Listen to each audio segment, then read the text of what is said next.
we'll hitch a ride. Car, plane, EV, boat, or motorbike. So come join us in our expedition at the intersection of motoring, travel, and culture. We'll celebrate the good life and drive to the heart of what it means to be truly alive.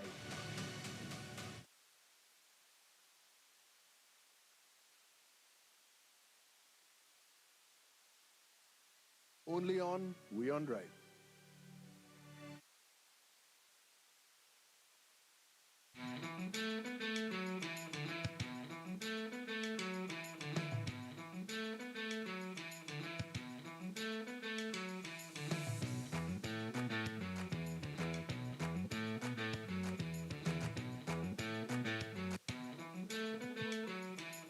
All cameramen on camera.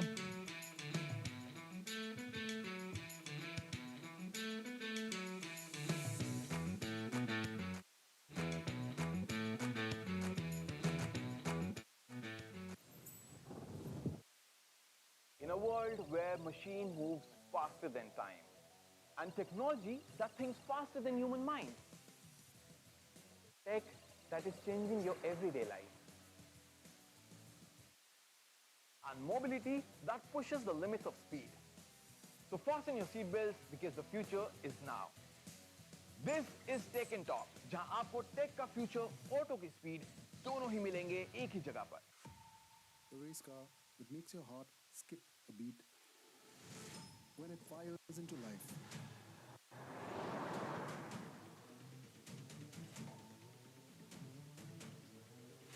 A rover to help explore the far-flung corners of the hinterland.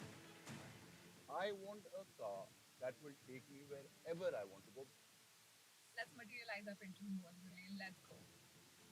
A tiny car to uncover the subcultures in a big city. Everybody gets pickleball. And nothing beats a motorcycle to feel the ground whizzing beneath your feet, the wind and rain in your face. The future of mobility is electric, on the roads and in the air.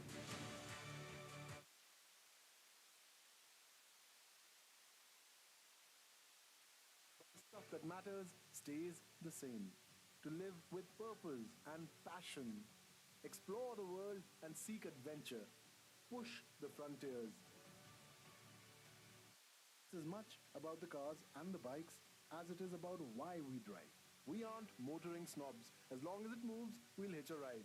Car, plane, EV, boat, or motorbike. So come join us in our expedition at the intersection of motoring, travel, and culture. We'll celebrate the good life and drive to the heart of what it means to be truly alive.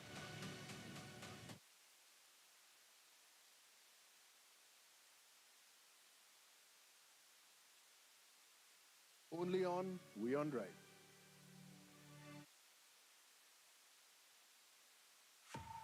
The race car that makes your heart skip a beat when it fires into life.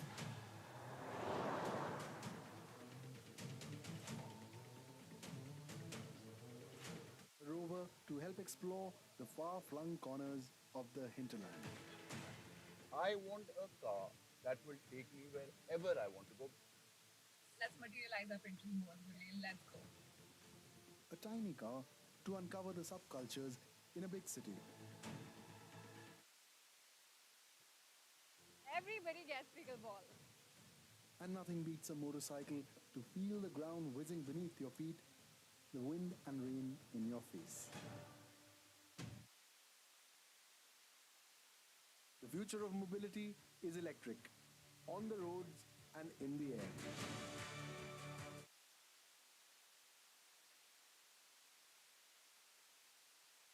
Stuff that matters stays the same. To live with purpose and passion, explore the world and seek adventure, push the frontiers. It's as much about the cars and the bikes as it is about why we drive. We aren't motoring snobs. As long as it moves, we'll hitch a ride. Car, plane, EV, boat, or motorbike. So come join us in our expedition at the intersection of motoring, travel, and culture. celebrate the good life and drive to the heart of what it means to be truly alive.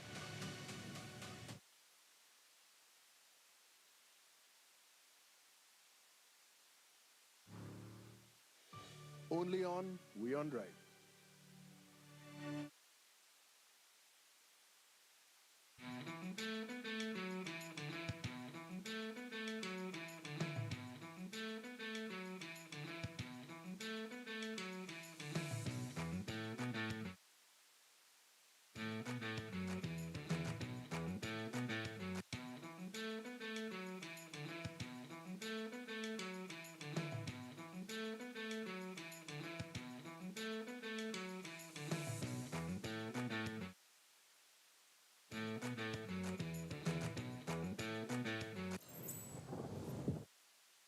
In a world where machine moves faster than time and technology that thinks faster than human mind, tech that is changing your everyday life, and mobility that pushes the limits of speed. So fasten your seatbelts because the future is now. This is Tech and Talk, जहां आपको take का future auto की speed दोनों ही मिलेंगे एक ही जगह पर. The race car that makes your heart skip a beat when it fires into life.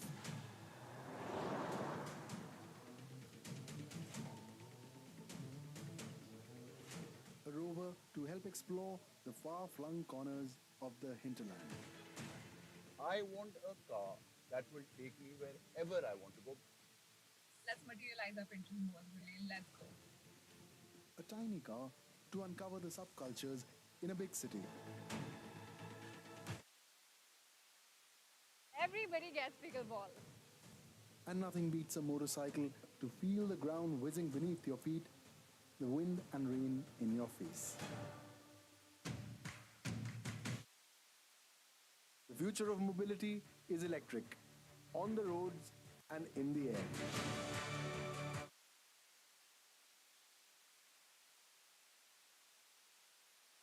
Stuff that matters stays the same.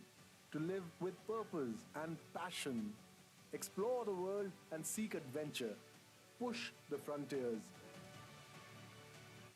It's as much about the cars and the bikes as it is about why we drive. We aren't motoring snobs. As long as it moves, we'll hitch a ride. Car, plane, EV, boat or motorbike. So come join us in our expedition at the intersection of motoring, travel and culture. We'll celebrate the good life and drive to the heart of what it means to be truly alive.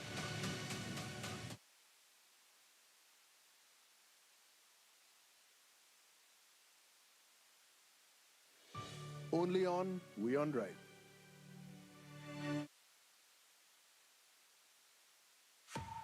A race car that makes your heart skip a beat when it fires into life.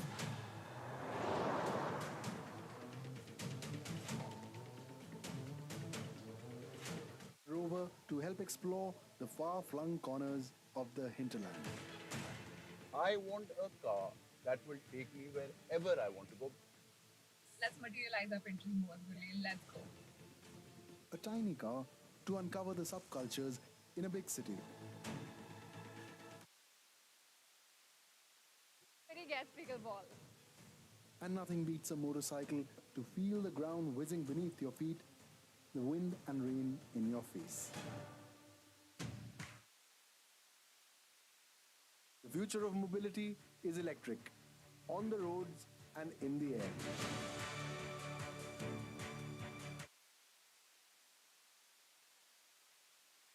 But the stuff that matters stays the same. To live with purpose and passion, explore the world and seek adventure, push the frontiers. It's as much about the cars and the bikes as it is about why we drive. We aren't motoring snobs. As long as it moves, we'll hitch a ride. Car, plane, EV, boat or motorbike. So come join us in our expedition at the intersection of motoring, travel and culture. We'll celebrate the good life and drive to the heart of what it means to be truly alive.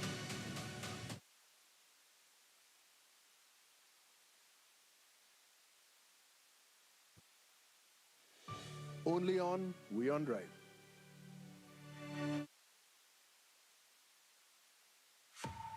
A race car that makes your heart skip a beat when it fires into life.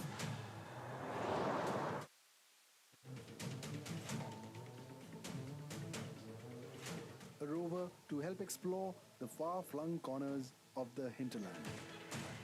I want a car that will take me wherever I want to go. Let's materialize our pension more, Willie. Let's go. A tiny car to uncover the subcultures in a big city. Everybody gets pickleball. And nothing beats a motorcycle to feel the ground whizzing beneath your feet, the wind and rain in your face. The future of mobility is electric, on the roads and in the air.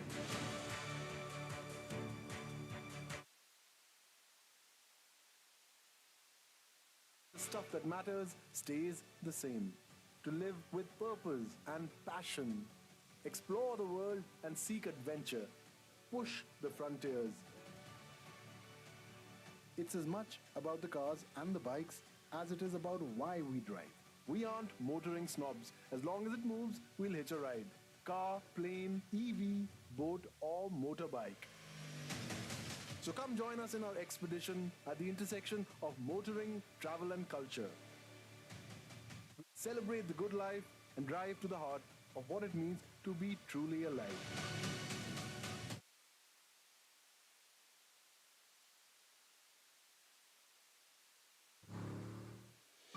Only on WION Drive.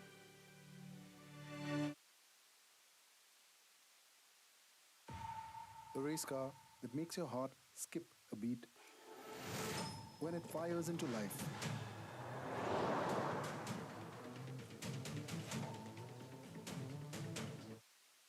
A rover to help explore the far-flung corners of the hinterland. I want a car that will take me wherever I want to go. Let's materialize our pension more, Willie. Let's go.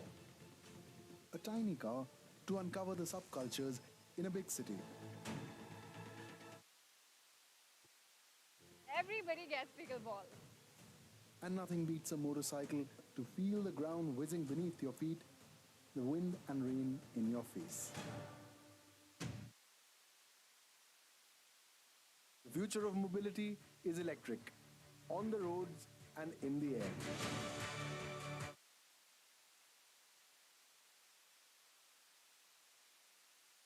The stuff that matters stays the same. To live with purpose and passion, explore the world and seek adventure, push the frontiers. It's as much about the cars and the bikes as it is about why we drive. We aren't motoring snobs. As long as it moves, we'll hitch a ride. Car, plane, EV, boat or motorbike. So come join us in our expedition at the intersection of motoring, travel and culture. Celebrate the good life and drive to the heart of what it means to be truly alive.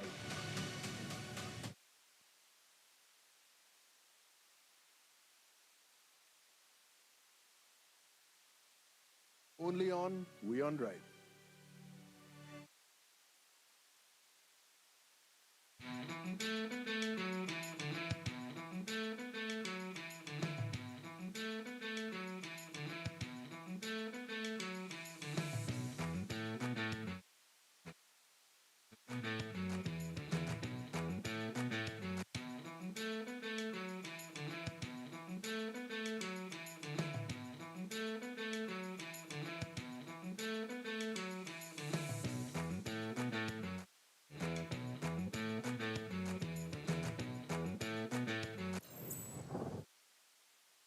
In a world where machine moves faster than time and technology that thinks faster than human mind, tech that is changing your everyday life,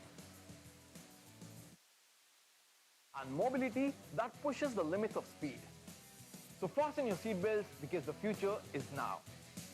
This is Tech and Talk, जहां आपको take का future auto की speed दोनों ही मिलेंगे एक ही जगह पर. A race car that makes your heart skip a beat when it fires into life.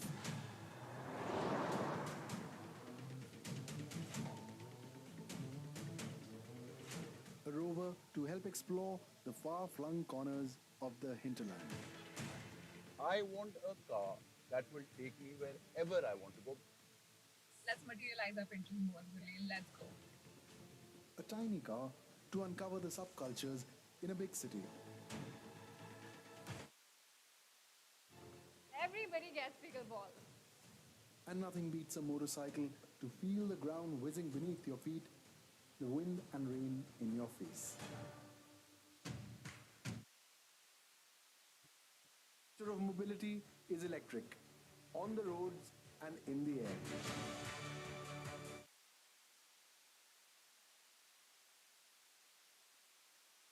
The stuff that matters stays the same. To live with purpose and passion, explore the world and seek adventure, push the frontiers. As much about the cars and the bikes as it is about why we drive. We aren't motoring snobs. As long as it moves, we'll hitch a ride. Car, plane, EV, boat or motorbike. So come join us in our expedition at the intersection of motoring, travel and culture. We'll celebrate the good life and drive to the heart of what it means to be truly alive.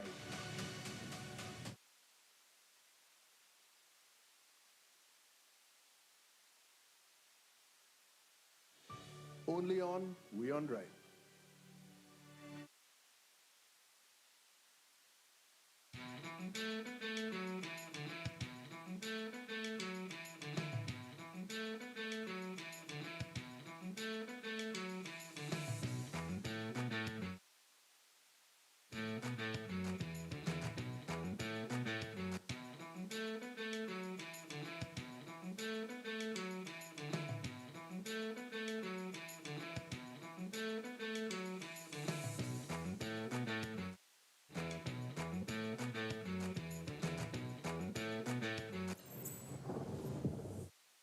In a world where machine moves faster than time and technology that thinks faster than human mind, tech that is changing your everyday life, and mobility that pushes the limits of speed. So fasten your seatbelts because the future is now. This is Tech and Talk, जहां आपको take का future auto की speed दोनों ही मिलेंगे एक ही जगह पर.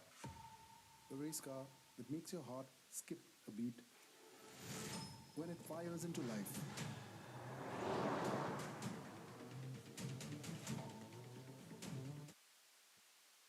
A rover to help explore the far-flung corners of the hinterland.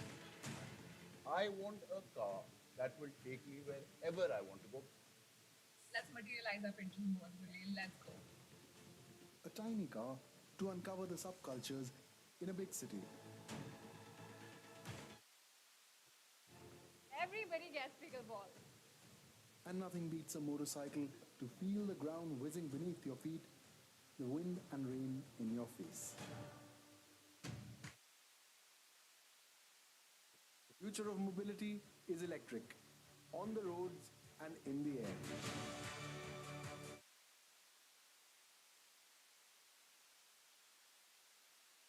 The stuff that matters stays the same. To live with purpose and passion, explore the world and seek adventure, push the frontiers. It's as much about the cars and the bikes as it is about why we drive. We aren't motoring snobs. As long as it moves, we'll hitch a ride. Car, plane, EV, boat or motorbike. So come join us in our expedition at the intersection of motoring, travel and culture. We'll celebrate the good life and drive to the heart of what it means to be truly alive.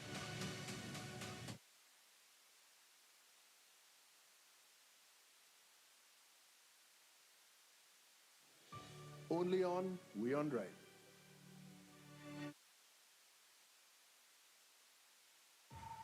The race car that makes your heart skip a beat when it fires into life.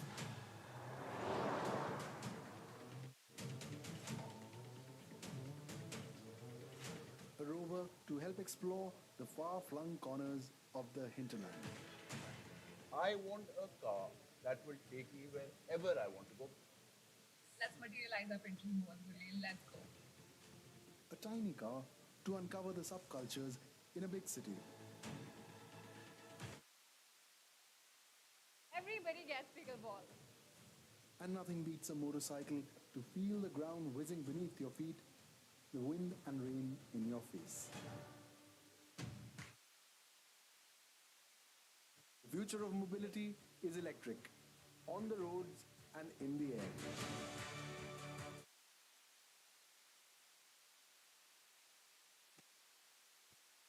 Stuff that matters stays the same. To live with purpose and passion, explore the world and seek adventure, push the frontiers. It's as much about the cars and the bikes as it is about why we drive. We aren't motoring snobs. As long as it moves, we'll hitch a ride. Car, plane, EV, boat or motorbike. So come join us in our expedition at the intersection of motoring, travel and culture. We'll celebrate the good life and drive to the heart of what it means to be truly alive.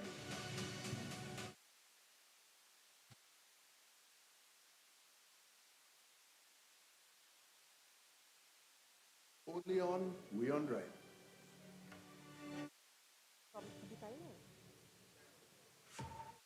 Race car that makes your heart skip a beat when it fires into life.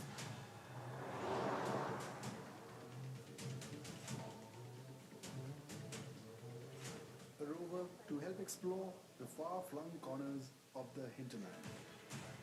I want a car that will take me wherever I want to go. Let's materialize our pension more, Gulil. Let's go. A tiny car to uncover the subcultures in a big city.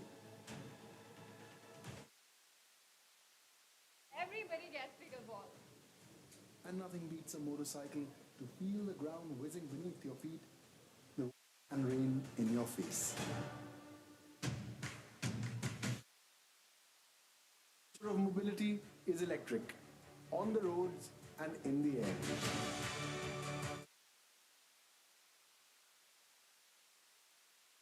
But the stuff that matters stays the same. To live with purpose and passion, explore the world and seek adventure, push the frontiers. It's as much about the cars and the bikes as it is about why we drive. We aren't motoring snobs. As long as it moves, we'll hitch a ride. Car, plane, EV, boat or motorbike.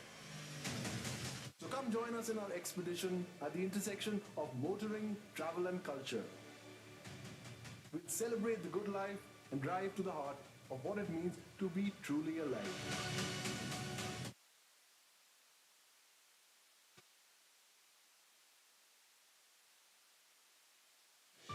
Only on WION Drive.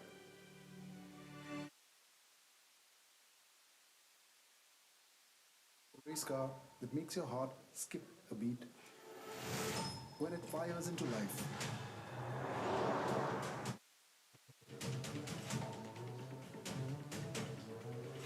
A rover to help explore the far-flung corners of the hinterland. I want a car that will take me wherever I want to go.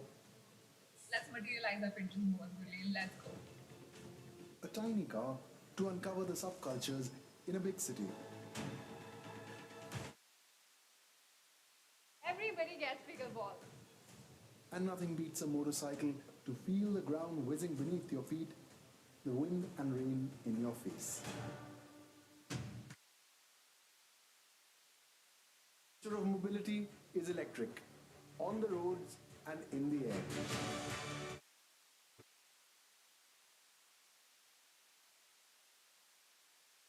But the stuff that matters stays the same. To live with purpose and passion, explore the world and seek adventure, push the frontiers. It's as much about the cars and the bikes as it is about why we drive. We aren't motoring snobs. As long as it moves, we'll hitch a ride. Car, plane, EV, boat or motorbike. So come come join us in our expedition at the intersection of motoring, travel, and culture. Celebrate the good life and drive to the heart of what it means to be truly alive.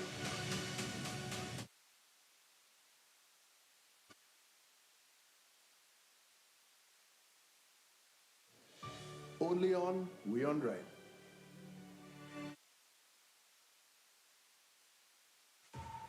A race car that makes your heart skip a beat when it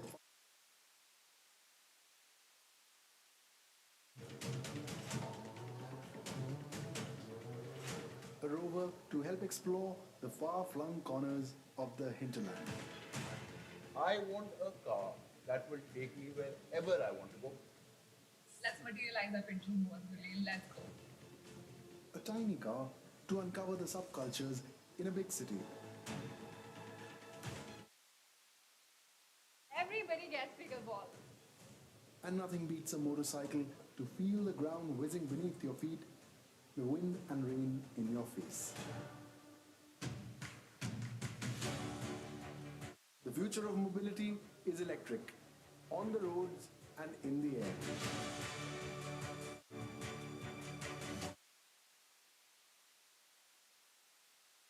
Stuff that matters stays the same.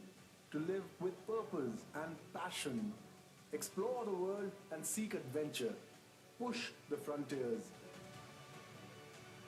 It's as much about the cars and the bikes as it is about why we drive. We aren't motoring snobs. As long as it moves, we'll hitch a ride. Car, plane, EV, boat or motorbike. So come join us in our expedition at the intersection of motoring, travel and culture. Celebrate the good life and drive to the heart of what it means to be truly alive.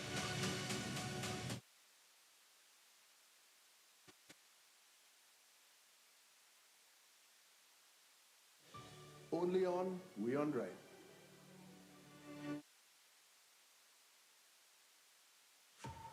A race car that makes your heart skip a beat when it fires into life.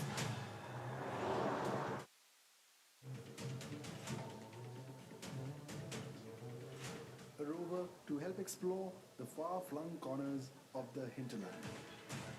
I want a car that will take me wherever I want to go.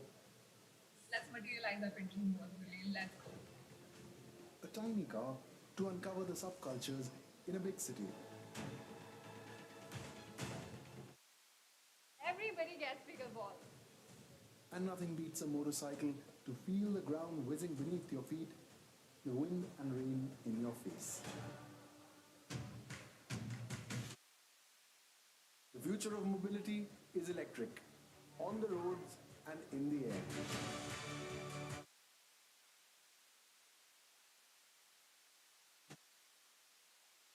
That matters stays the same. To live with purpose and passion, explore the world and seek adventure, push the frontiers. It's as much about the cars and the bikes as it is about why we drive. We aren't motoring snobs. As long as it moves, we'll hitch a ride. Car, plane, EV, boat or motorbike. So come join us in our expedition at the intersection of motoring, travel and culture. Celebrate the good life and drive to the heart of what it means to be truly alive.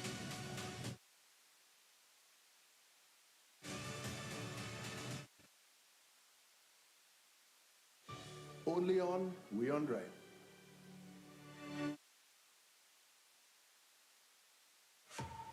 A race car that makes your heart skip a beat when it fires into life.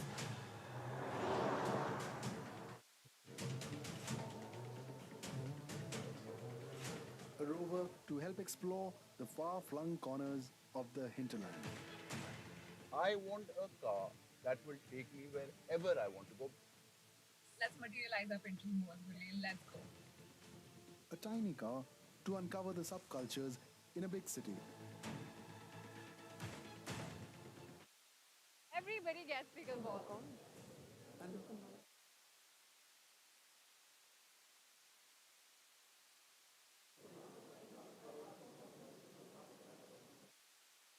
Check, check. Okay.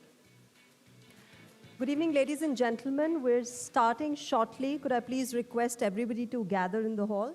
For those of you outside as well, I'd request you to please come inside. We are starting shortly.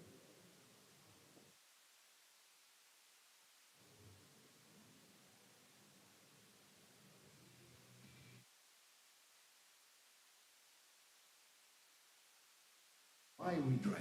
We aren't motoring snobs. As long as it moves, we'll hitch a ride.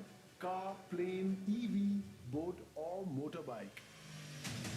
So come join us in our expedition at the intersection of motoring, travel, and culture. Celebrate the good life and drive to the heart of what it means to be truly alive.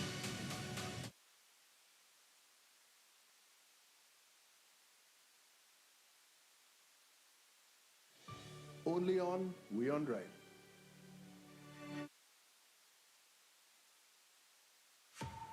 A race car that makes your heart skip a beat when it fires into life.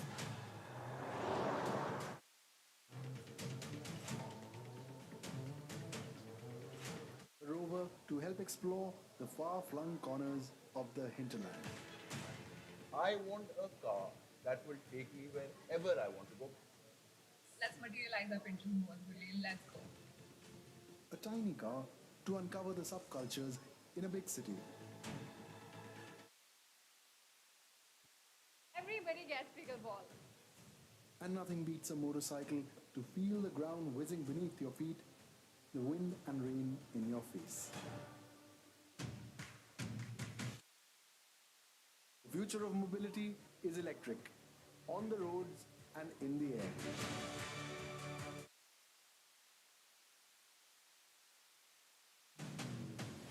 But the stuff that matters stays the same.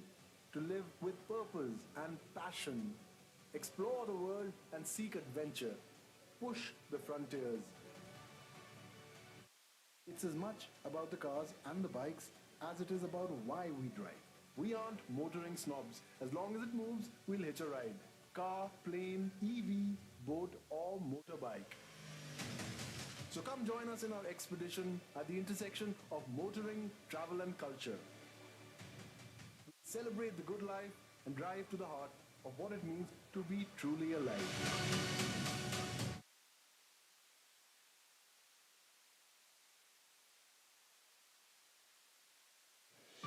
Only on WION Drive.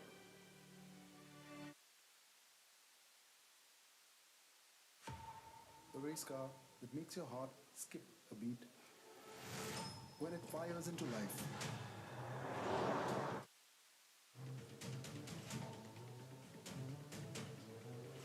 A rover to help explore the far-flung corners of the hinterland. I want a car that will take me wherever I want to go. Let's materialize our pension more, Willie. Let's go. A tiny car to uncover the subcultures in a big city. Everybody gets pickleball. And nothing beats a motorcycle to feel the ground whizzing beneath your feet, the wind and rain in your face. The future of mobility is electric, on the roads and in the air.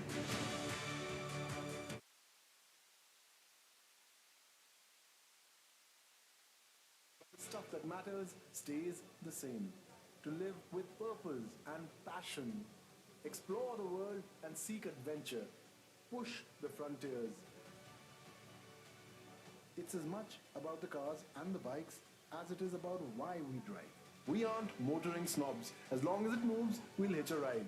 Car, plane, EV, boat, or motorbike. So come join us in our expedition at the intersection of motoring, travel, and culture. We'll celebrate the good life and drive to the heart of what it means to be truly alive.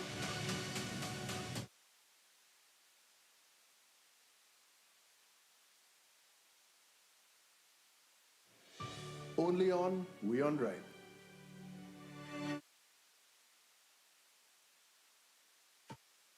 Race car that makes your heart skip a beat when it fires into life.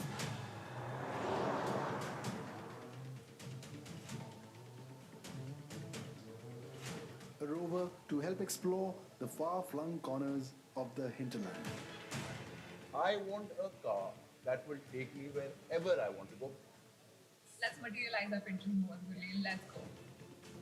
A tiny car to uncover the subcultures in a big city.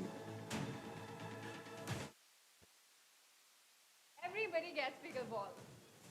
And nothing beats a motorcycle to feel the ground whizzing beneath your feet.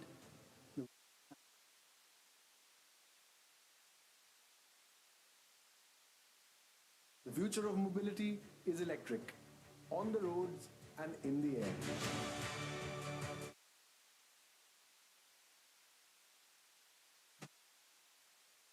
Stuff that matters stays the same. To live with purpose and passion. Explore the world and seek adventure. Push the frontiers. It's as much about the cars and the bikes as it is about why we drive. We aren't motoring snobs. As long as it moves, we'll hitch a ride. Car, plane, EV, boat or motorbike. So come join us in our expedition at the intersection of motoring, travel and culture.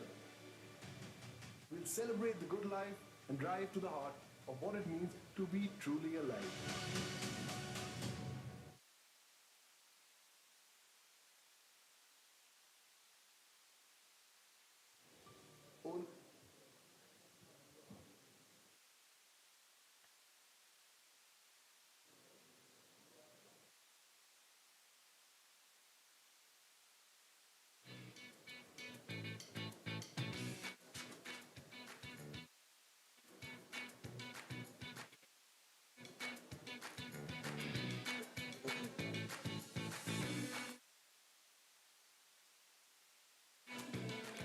Good evening, ladies and gentlemen. A very warm welcome to the Zee Media Auto Summit 2025.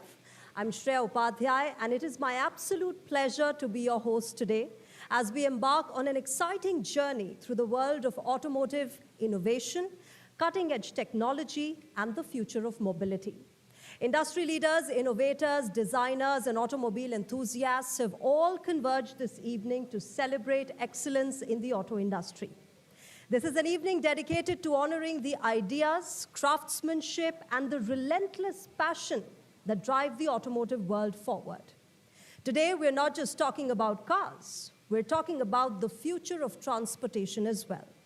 We are here to witness game-changing advancements, explore new trends, and be inspired by some of the brightest minds in the industry. So buckle up, because we're all set for a great evening. Whether it is your first car, your family car, your dream vehicle, or the silent, eco-friendly EV, automobiles are more than machines. They're memories on wheels. We've seen remarkable breakthroughs in electrification, safety measures, and designs that continue to set global benchmarks.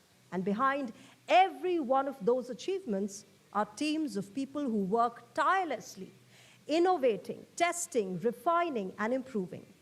So to everyone who contributes to the auto industry, the Zee Media Auto Summit is a celebration of your commitment, your imagination, and your excellence.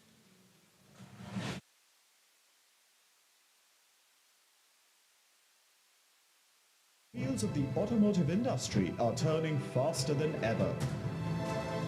From electric to autonomous, from design to disruption, the future of mobility is already here. Presenting Zee Media Auto Summit 2025, a one-of-a-kind summit that brings together the brightest minds, innovators, and industry leaders shaping the future of India's automotive landscape. As the auto sector undergoes a transformative shift driven by technology, safety, and sustainability, we celebrate the excellence and the vision that powers this evolution. Get ready for breakthrough ideas, bold conversations, and the roadmap for India's mobility revolution. Today, we have stellar panels such as Drive Like a Woman, India's luxury car boom, Safe Roads, Safe India, and recognitions in the categories Luxury EV Brand of the Year, Sustainable Mobility Champion of the Year, Scooter of the Year, Best 350cc Motorcycle, Design of the Year, Iconic Car of the Year, Innovation in Mobility, Electric Car of the Year, Bike of the Year, Disruptive EV of the Year, SUV of the Year, Manufacturer of the Year. Ladies and gentlemen, welcome to Zee Media Auto Summit 2025, driving the future.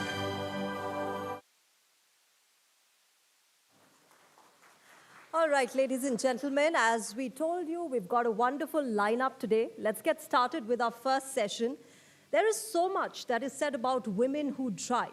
With every gear shifted, a stereotype is broken. In our first very special session, we got together India's most popular women creators at the Zee Media Auto Summit to share their honest insights and experiences of automobile features, the biases that they face on the road, and why brands are now rethinking design and communication to better engage with women. Take a look. India's leading women creators on one powerful platform, sharing their experiences behind the wheel. From design to the features that truly matter, discover how the industry is rethinking engineering to connect with women drivers. Rising powerhouse in India's automotive consumption story. They are driving change, driving confidence. Let's welcome trailblazing women auto influencers for the session. Drive like a woman. All right, ladies and gentlemen, this is going to be an interesting session. Joining in to talk about this are, and I request them to please come up on stage, Ms. Supriya Nagpal, one of those trailblazers who's broken stereotypes. Give them a huge round of applause, ladies and gentlemen.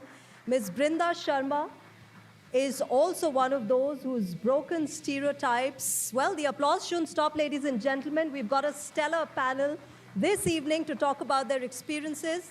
Ms. Mia Lakra joins us as well, as does Ms. Tarni Mukherjee. Give them a huge round of applause, ladies and gentlemen.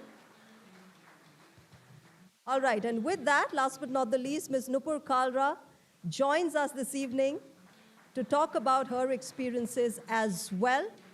I request Chayan Rastogi to take this conversation forward. Welcome, ladies, and we're looking forward to this absolutely stellar and stupendous conversation that is going to take place. Chayan, the stage is all yours.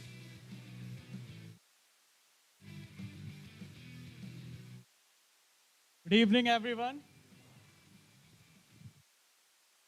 So आज का session सिर्फ गाड़ियों पर नहीं है, driving mindset पर भी है. आज मेरे साथ हैं 5 women creators, fitness mom, biker mom, traveler, architect, stylist. पर एक चीज कॉमन है, ये सभी 5 जो women creators हैं, इन्होंने इंश्योर किया है कि जो ड्राइविंग व्हील है, जो स्टीयरिंग है, वो इन सभी के हाथ में हो. जोरदार तालियां हो जाए पहले. हमने सबने एक बात देखी है कि जब लड़के ड्राइव करते हैं तो वो क्या क्या फेस करते हैं. लेट्स से कि वो ट्रैफिक फेस करते हैं, वो बड़े बड़े हाईवेज फेस करते हैं, छोटी छोटी गलियां फेस करती हैं. पर जब लड़कियां ड्राइव करती हैं तो वो इसके साथ एक बायस भी फेस करती हैं. शुरुआत करेंगे वृंदा आपसे. ऐसा कोई बायस जो आपके साथ रह गया है और या फिर आप अभी तक फाइट करते हो उससे, कोई आपका कोई एक्सपीरियंस उस बारे में? Unfortunately, the bias just remains. We are in 2025 and it is still there that ladki chala rahi hai. So I'll share an incident with you. I've obviously had multiple, but there was this one time my car, so I used to drive a Thar, and my car was parked behind or in front of somebody else's car, and मेरे को निकालने के लिए जो पीछे वाली गाड़ी थी उस बंदे को निकालनी पड़नी थी. So I was at my friend's hotel in Manali and I told him, just remove your car or give me the keys, I'll remove the car and then get my car out. तो मेरे को बोलता कि manual है. I was so tired that time. I was like, you know what, it does not deserve my attention. And then my friend only said कि भाई वो थार चलाती है, मेरी भी manually थी. So there's unnecessary just stereotype and unnecessary conversations and comments and stuff that I face on an everyday basis. But I mean, it's fine. So Supriya, 2025 में हम हैं.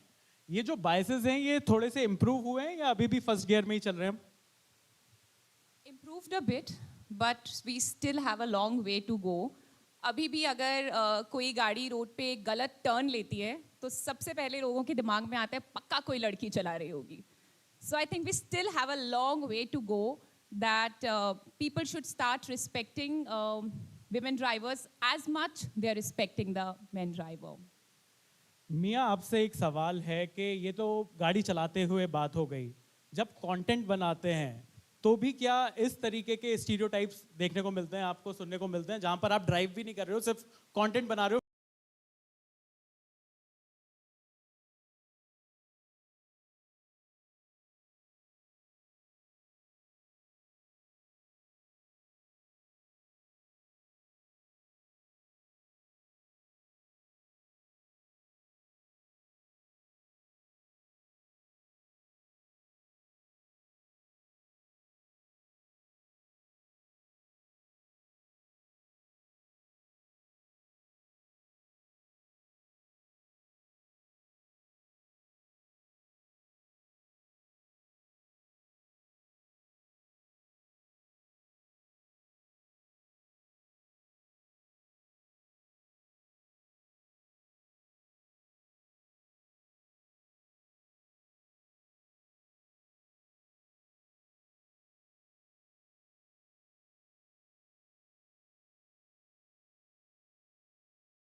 I think as a man, you have that space to make mistakes. As a woman, you don't have that space. I love you for saying that. Yeah.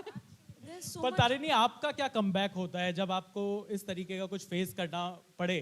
तब आपका क्या comeback होता है? मैं silently अपनी गाड़ी पैरेलल पार्क कर लेती हूँ और उनकी शक्ल देख रही होती हूँ.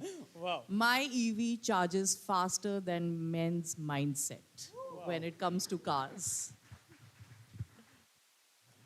पर नुपुर, इस तरीके के जो स्टीरियोटाइप्स हैं उसको हैंडल करने का सबसे अच्छा तरीका क्या है? क्या वापस देना चाहिए उनको पलटकर या फिर इग्नोर करना चाहिए? I think the best way is to ignore them and do whatever you are doing it, because we are not here to prove any point to anyone. We are at a stage where we are enjoying this, where we are enjoying this empowerment of being on the road and walking side by side. So I think there's no point of saying anything. Just keep on driving the way you are doing it, things, and move on. No, here I would like to add on something. At times, it's better to expressive and answer them back, because the more quieter you are, and then you're just gonna ignore it. And you can ignore once, twice, but not every time.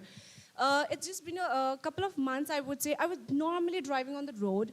Out of nowhere, a family man, I would say, with a wife and a kid, bina sar pe ki, he just overtook me, parked the car aside, and he was like, "Hey, you." And I was like, "Pata nahi kya ho gaya?" And I was like, yes, sir. I was talking very politely with, "Yes, sir." And he started abusing right, left, front, back. And I was like, kahan se frustrated mein, sir, bola. And I was like, dude, now I need to give you back in your own way. I started abusing back, and then I was like, hua kya tha?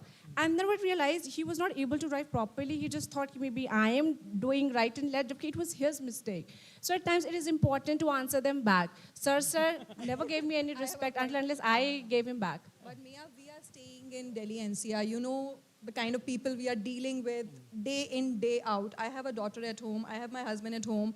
They are waiting for me. I don't want to get into any unnecessary conversation which can lead to any kind of. They have gun, man. They have in Haryana. They have gun in their car. Not all 5 fingers are same. Yeah. It's men, women. Yeah, but not all 5 fingers are same. You're supposed to see who is like in front of you, how the person is behaving in that way. Like वो गांधी गिरी का ज़माना का जहाँ पर एक थप्पड़ मारे तो हाँ भाई मार दो. No, And please.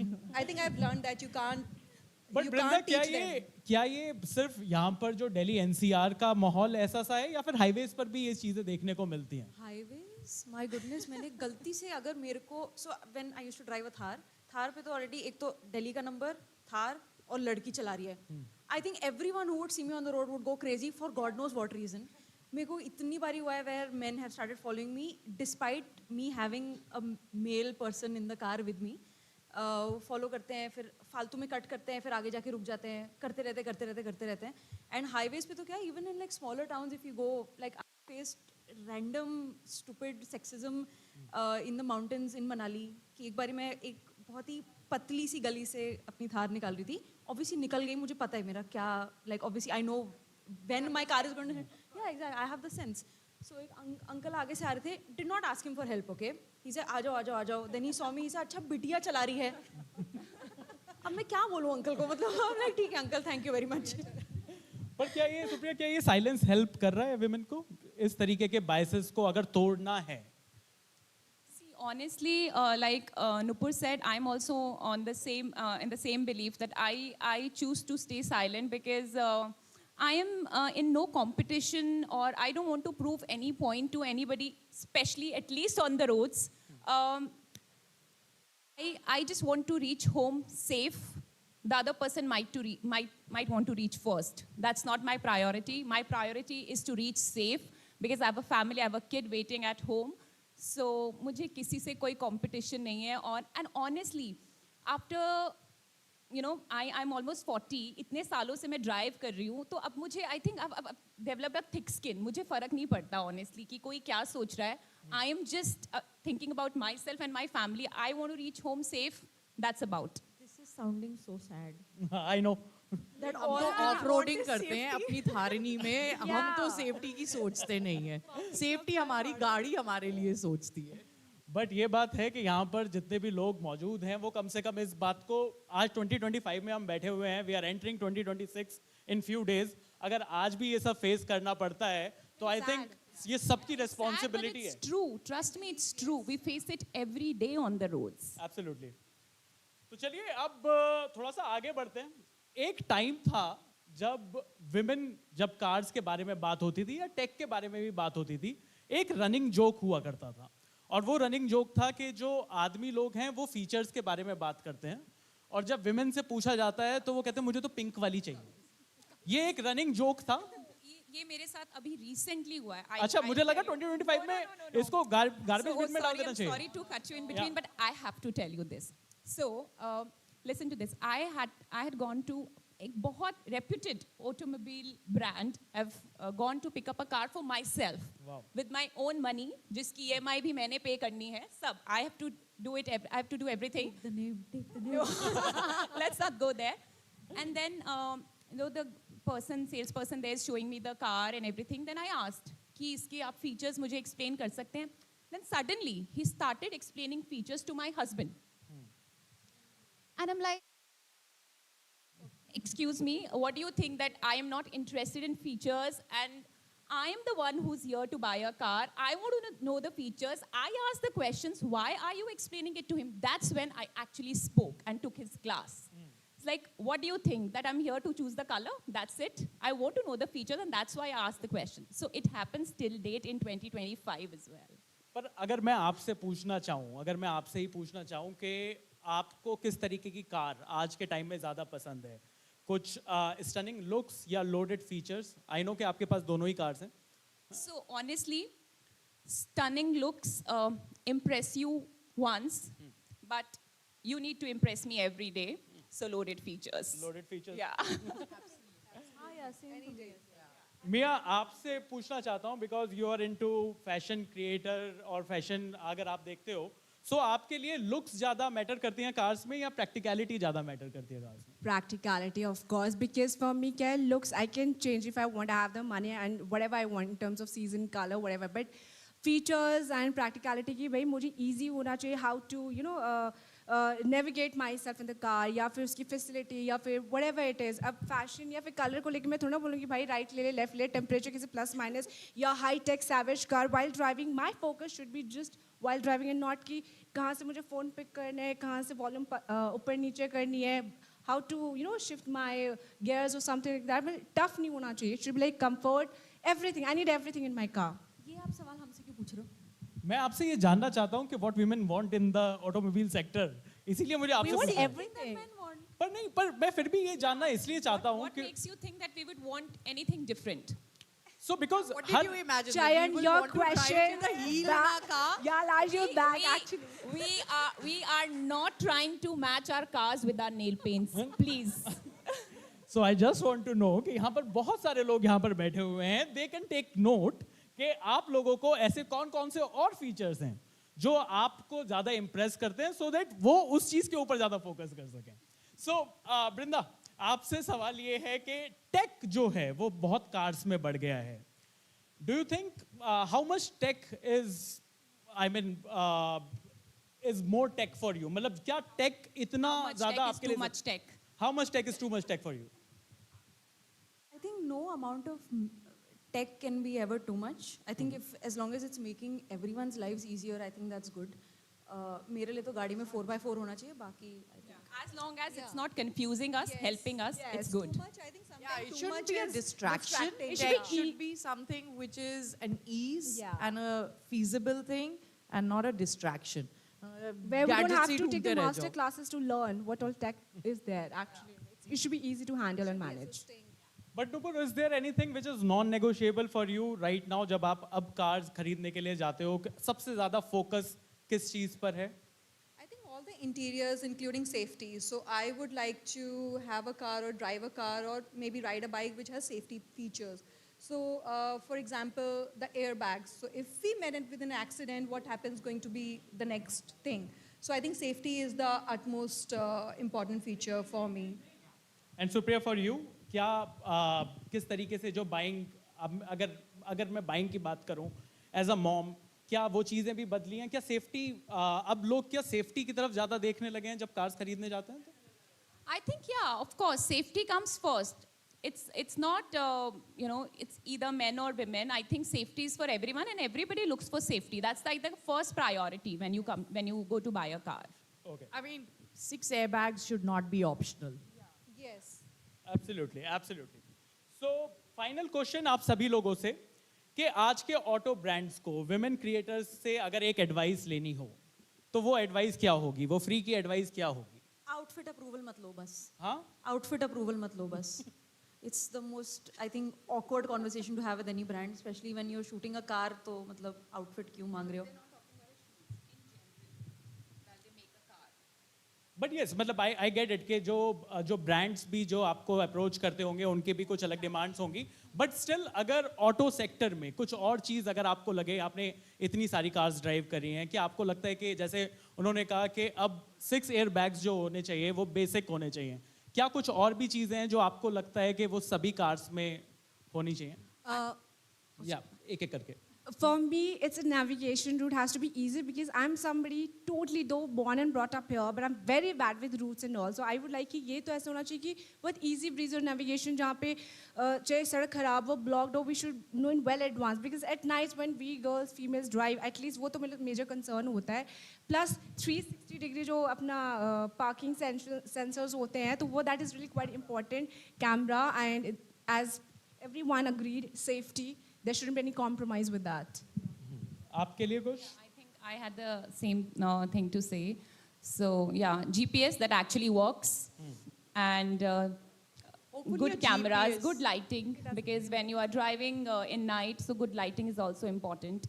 And yeah, that's for safety. But I truly believe that every car should have a good storage space as well, because as a mom, when you go out for trips.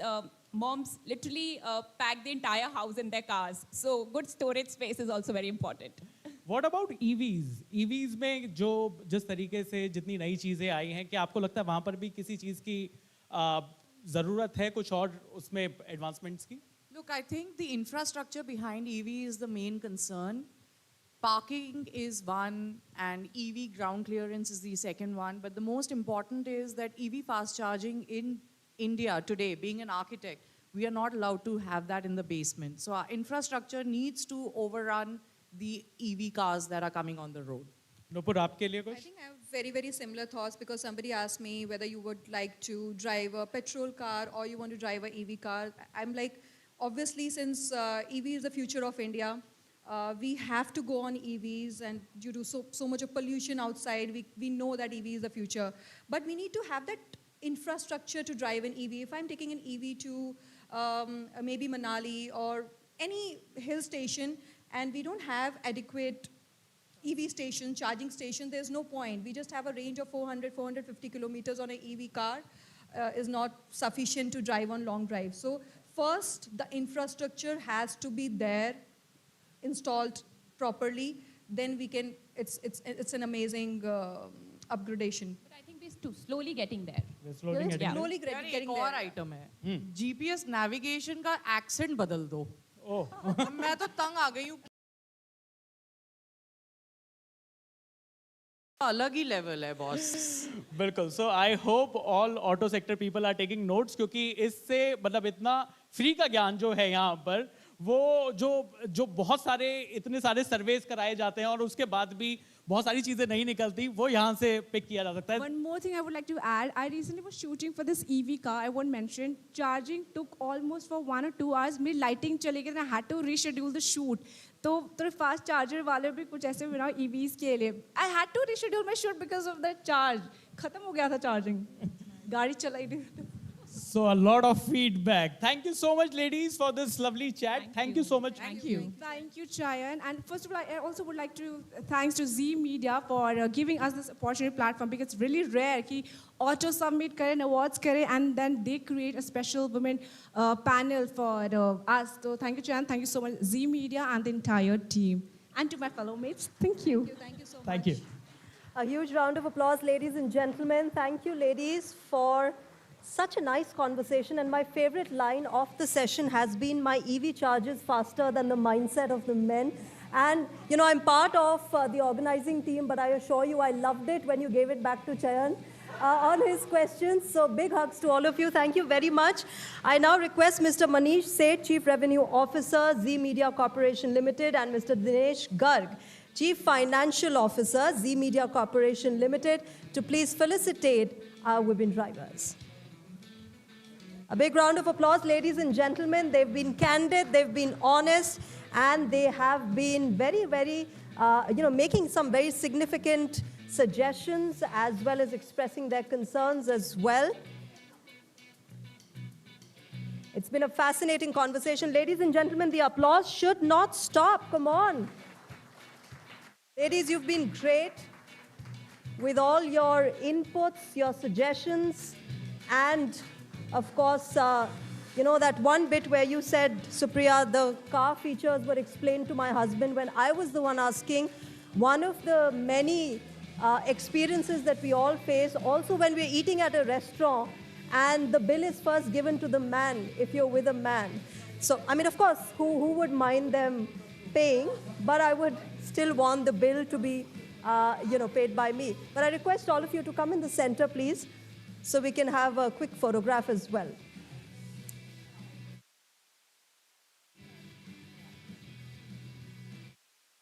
Round of applause, ladies and gentlemen.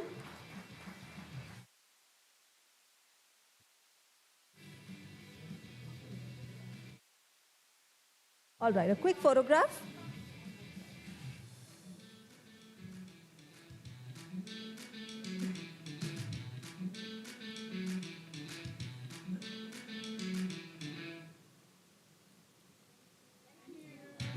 Thank you, ladies. And thank you to the gentlemen as well. We're not forgetting the gentlemen. All right, it has been, of course, a great conversation. And, as I said in the beginning, we've got a wonderful lineup for all of you today. It's been a great conversation as far as, women sharing their experiences is concerned. One of the things that, our women achievers said was the fact that as women, you're not allowed the space to make a mistake. And I assure you, it's not just in the case of women drivers and women riders. in a lot of sectors where women have to deal with that stereotype, with that conditioning, and we try and overcome that every day. But as far as our next session is concerned, remember, it's going to be a fascinating conversation there as well. And we will move on to it. It's going to be something that we all have seen, we have all talked about, and it's now booming in this country. Let's move on to our next session. India's luxury car market, ladies and gentlemen, has been accelerating, driven by rising incomes and aspirational young buyers. Luxury brands are witnessing record annual sales and long waiting lists. We've all seen that, haven't we? And the demand is spreading beyond metro cities now, with tier 2 cities emerging as the surprise growth engines. Our next conversation, ladies and gentlemen, is with one such industry leader who has seen record sales, evolving lifestyles, and India shifting from dreaming of luxury to driving luxury. India's luxury car boom is here. Powered by urbanization and rising incomes. How India owns luxury is being redefined through flexible financial models and a new generation of aspirational buyers. This session unpacks what's fueling the shift. Fasten your seatbelts as we decode India's luxury car boom.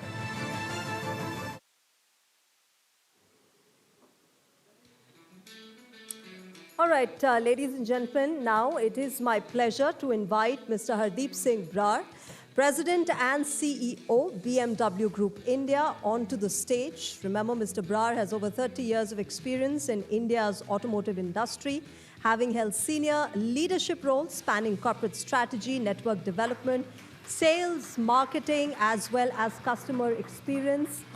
Welcome, Mr. Brar. An honor to have you with us this evening. I request my colleague Miraj Shah to take this conversation forward. Miraj, the stage is yours. Looking forward to this exciting conversation. Thank you, Shreya. Hardeep, I'm really chuffed to be speaking with you today. I cover technology and motoring at WION, and they don't often see eye to eye. While I'm curious and fascinated by technology and all that it's doing for our lives, whether it's the future of mobility or the future of travel, I'm very passionate about motoring, and frankly, sometimes it terrifies me what it's doing to sheer driving pleasure or what potential it has to sort of change that. Now, to my mind, BMW has always been one of those brands that has managed to marry technology, performance, and luxury in a way that nobody else has managed to do quite as well. So in that context, I wanted to ask you, what defines luxury for BMW in 2025, and how do you see this, this luxury auto landscape evolving? Check, yeah. Thank you, Miraj, for having me here. So coming to your last question first, how the luxury, so your question was how's the luxury evolving, right? What defines luxury for BMW? Is it bigger screens? Is it more tech? Is it Napa leather? How do you... Okay. So for me, or for BMW, the luxury is defined by, how it can make life easier and better for a consumer, right? So I think in the previous session, the women here were talking about, they want it to be simple. They don't want it to be very difficult. They want to navigate it easily. We want to make things simpler for the consumer. And of course, as you talked about, the quality of leather that we are using, the quality of material that we are using in the car.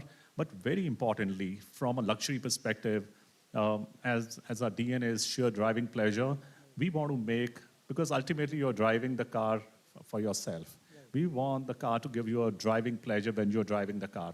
So as you know, the Indian roads are sometimes can get very tricky. So even when you're navigating the roads, right, and you are able to enjoy the drive despite of how the roads are. You want power at a click of the button. You're accelerating your machine and it gives you the power that you want, or maybe it exceeds your expectations. So all put together, this is what for BMW luxury is. Yeah, I mean, I think that's what I was referring to when I was talking about balance. So we drove the long wheelbase 5 Series recently. I've been driving various iterations of the 5 Series for many years, and I think this was the first time, correct me if I'm wrong, that the long wheelbase is the only version that's available in India. And I was wondering if that is a statement about what luxury car buyers in India want. Is BMW shifting sort of focus from the driver's seat to the rear seat? So frankly, in India, we have to do that because Indian consumers, there are both kind of consumers. There are consumers who use the rear seat very regularly, right? On daily travel, they use it. But on the weekend, there are consumers who want to drive, right? They say, okay, bhaiya driver ko gaadi de di. And some consumer also say, I'm spending so much of money, not for my driver to enjoy the car. I also want to enjoy the car. And some people keep them for themselves and they drive it over the weekend while they may have some other car during the weekdays. But there are consumers who use it during the weekdays as well. So I think India and China are very unique in that perspective because we have access to drivers. So they want a longer wheelbase. And as you rightly said, we have 5 Series. We have now the iX1 in long wheelbase. We have a 3 Series in a long wheelbase. And of course, our 7 Series always had a very long wheelbase. So people are really enjoying the rear seat. I think this was a consumer feedback for us that yours is a driver's car, but how do we enjoy the rear seat? So over the last few years, we have made these changes, and this is one of them that the rear space has really gone up, and we have now brought in controls on the rear seat so that whether you're driving or you're at the back seat, you can enjoy at both the places. Yeah, interesting you should mention China. How are the markets different? I mean, a lot of people I speak to say there's the design of the new 5 Series it has bolder lines, sleeker lines. It's more sort of what apparently Chinese consumers prefer. Is there any truth to that? And because the older 5 Series was actually quite svelte looking, very different design language entirely.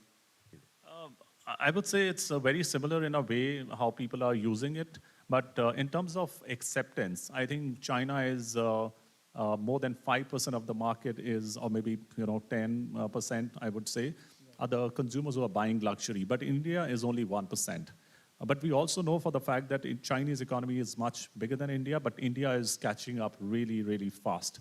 So the fresh set of consumers, for example, when we look at, where do customers first enter the luxury? From the bottom, right? So somebody who's driving a 15, 20, 25 lakh rupees car, now, and luxury somewhere starts at around 40 to 50 lakhs. So the first time when he moves in, he gets into this category. And we see a lot of consumers, almost, I would say 80% of the consumer moving from the mass market to luxury. So it's growing very fast. Of course, we are far away from China. But I also see that as an opportunity. Right? When you are only 1%, there's a potential to grow to 5 to 10% as well. And when we start giving all the features in the entry-level car, and very importantly, one change which I've seen when we brought the iX1 in the electric version, there are a lot of consumers where there's a perception that luxury is difficult to maintain. And there are some perceptions around the fuel efficiency. When you have an electric vehicle at the entry level, there is no concerns about maintenance because BEVs don't require any maintenance. Fuel mileage is as good as anything anybody else is providing. But the advantage here is the cars in luxury entry level, they provide you a range of north of 500 kilometers, which is not the case in mass market. So the graduation is happening very, very fast. And I would say, and also, people have become aspirational. I think in my generation, people were talking about savings and investments, but the next generation is not talking about that. They're talking about EMIs. Yeah, they're talking about, you only live once. They have big aspirations. Yeah. And I think somewhere COVID has actually, kind of speeded up this whole process. So we see a lot of consumers getting into that. You're saying YOLO has become sort of much more predominant. Yeah. But, excuse me, interesting you should mention the demographic. I remember, correct me again if I'm wrong, there was this ad many years back in which, was it a 5 Series ad which said best enjoyed young or something on those lines. And I remember watching it and I'm like, who are they talking about? And what am I doing with my life? Because I'm buying a 5 Series. Who buys a 5 Series young? But I think, at least now I see evidence of that. I see a lot of very, very young owners, whether they're crypto dealers or whether they are startup founders. How has that change in demographic changed the way that you approach selling these cars? So I feel the consumer set, the age bracket is really coming down. So as you said, there are a lot of startups, there are a lot of young founders and young businessmen, right? And as I said earlier, the mindset was, let me save and become more successful, and then I look at it. But I think this is a fresh thought process which has gotten, and these young startups, young founders, and young businessmen, they want to embrace it much faster. I know there's a guy who lives in my condo, just about 30 years plus, just bought a 6 GT about 6-7 months back, and he's looking at more. We are launching the mini convertible shortly, and suddenly we see the number of consumers who have booked this car, very, very young. A lot of customers between 25 to 30 years. So it's only increasing with time, and which augurs very well for the luxury car market in times to come. Well, but since you're talking about Mini, it's a statement, right? It's a personality car. And I would think that Indians do like to sort of make a statement, and we are flashy, at least in North India we are. But it's still a very niche product. Is that correct? I mean, is it going to ever sort of transcend that? Or will it always be a niche product, in India at least? See, being niche is also something which is positive, right? People who want to be exclusive, if moment it becomes mass, then it loses exclusivity and charm as well. So the fact that only 1% of the consumers are able to upgrade to the luxury bracket also makes it more aspirational. Moment you have 15-20%, then it loses its charm as well. So of course we don't want it to be 1%. We don't want it to be as exclusive as that. We would like it to grow. But coming to your point, yes, it is exclusive, which is why it is very, very aspirational as well. Okay, I won't question you further on that. So you were at Kia for the longest time, which is about delivering value, I think value for money, so to speak. And now you're at BMW, which is pretty much about luxury and performance and not cutting any corners. So, I mean, I can say I have no qualms in admitting that I've always loved BMWs, but I drive a Kia, so I understand the dichotomy. But for you, I'm interested in knowing, so what was the hardest sort of bit about that strategic pivot for you to come from selling value to selling luxury, so to speak? I think the biggest difference is the experience. When you go to the mass or mass premium market, people are very much concerned about the product and the pricing, how much discounts you're getting. Here also, people are concerned about that, not that they completely ignore it, but they look at the experience, right? How's the ambience of the showroom? What is the kind of people you are interacting with? And very importantly, they want to see what after I buy the car, what are you going to do for me? And which is why we have this very strong, we call it a BMW Excellence Club, where we invite customers for different kind of events. You have wine and cheese events. There are exclusive events for women, for men. There are fashion shows. There are music soirees, and we do a lot of vintage rallies as well. So for them, it is very, very important. They want to engage at every step in their life cycle, which is where, coming to your last question, if there are too many people, you will not be able to give. I can never think of having a club like this in a mass market car manufacturer. But in luxury, I can think of that because the numbers are small, and hence you can give this experience to them, and which is what this customer really appreciates, which is not there in the mass market. So are you implying that we're becoming like a mature luxury market from, we were certainly considered an emerging luxury market till a few years back? I wouldn't really say that it has become that, because when you say it is just 1%, it is still evolving, but it is evolving at a very, very rapid speed. To give you an example, while again, these numbers may not do justice, in the first 9 months of this year, pre-GST, the mass market was growing the overall market was growing at 2 to 3%, whereas luxury is growing at 10 to 11%. All right, and this is a very small example which I'm trying to give. The gap is increasing every year, and while it may take time to reach 5%, but the growth levels are far better in luxury versus the mass market. Okay, so I have maybe time for one more question, and I think it has to be about EVs, because all said and done, people are not buying expensive EVs unless they are BMWs. What is it that you guys are doing? How do you have 21% of your sales as EVs? I don't understand it. Let me first give you a little more statistics before I come to this 21%. We have electric only in two categories. One is in the 7 series, and which is at the top, and one at the bottom. We had few EVs in the middle, but we'll bring them again next year. For the time being, they are not there because we are already sold out. Even in 7 series, the percentage is almost close to 50% electric. In the entry also, it is 50%. So why it makes 21%? Because in a lot of other categories, we don't have electric. And what makes them very, very popular with the consumers is the kind of features which we are providing in these cars. For example, in our i7, which is the top-end electric, you have this whole huge screen at the top, which you will not find in any other car, right? Sure. You have all the controls at the back seat, but they're all controlled by electronics, the touch screens. You have all the blinds, and not only on the sides, but the sun blinds even at the back. So it's a fully loaded car. You have a seat recline at the rear seat, and so on and so forth. The amount of features which we are providing, even at the entry level, iX1, I think if you look at the mass market, the price parity between electric and the ICE models is the electrics are almost 20% more expensive, right? We have tried to keep electrics and the ICE almost at par, and that also works in our favor, because then consumer thinks, BEV with no maintenance, no running cost, overall cost of ownership becomes very well. So a combination of good cost of ownership and the features that we provide in our electric cars is really working well for us. Thank you, Deep. So I've been asked to wrap it up. So I'm going to go, but very, very quickly, in 1 minute, rapid-fire questions. I don't want you to think. Sunday morning drive, do you want an M4 or do you want an i7?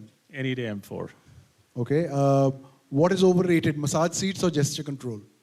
I would say gesture control. If you could bring back one BMW from the past and produce it again, which one would it be, and what would you do different? There's a lot of demand for convertibles. We had Z4, and we are getting the M440i, and we are also launching the mini convertible very soon. So anything with the rooftop or the convertibles is what people are really looking for. All about the wind in the hair feeling, hopefully with a nice engine. Okay. Of course. That's my prejudice coming in. Okay, I believe the minister is coming. Thank you very much, Deep. Thank you. Lovely talking to you. Thanks so much. And we shall continue this offline. Thank you. A huge round of applause, ladies and gentlemen. It's been a fascinating conversation. Mr. Brar, I request you to be on stage. Please, sir. I request Mr. Rabin Sharma, Managing Editor, WION, to please felicitate our guests. Thank you very much for this fascinating conversation. Of course, one of the key takeaways was the fact that there's focus on simplifying it for the consumer. And very interestingly, how mini convertible is something that is going to be launched shortly. And I love the fact that the age group is 25 to 30 years. That's extremely interesting. And a trend that we must follow as far as India is concerned. The youngsters making sure that they have their own share of luxury as well. A huge round of applause, ladies and gentlemen. It's been a good conversation with Mr. Brar, a very informative one as well.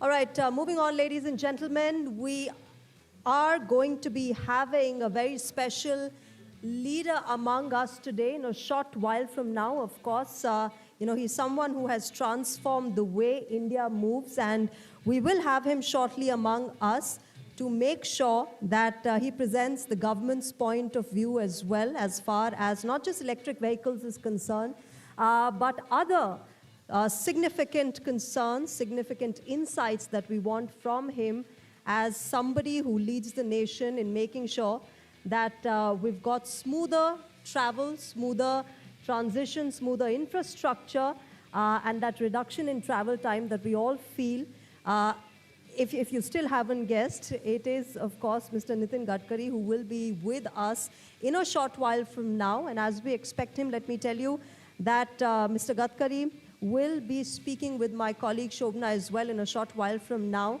And we all can look forward to that conversation as he speaks about the future of mobility with all of you. And as I said, presenting the government's point of view on a plethora of issues, whether it's EVs, something that was talked about from the session. The first session was the fact that we don't have charging infrastructure enough. We'll ask Mr. Gadkari on that. You can ask Mr. Gadkari on that. And of course, a number of other questions that will be answered by the minister. But this is going to be, a fascinating conversation as far as transportation is concerned, as far as India being connected is concerned. Remember, some of the remotest villages of our country have been connected through the kind of infrastructure that has been made under the leadership of Mr. Nitin Gadkari. Now, let's quickly take a look at this video.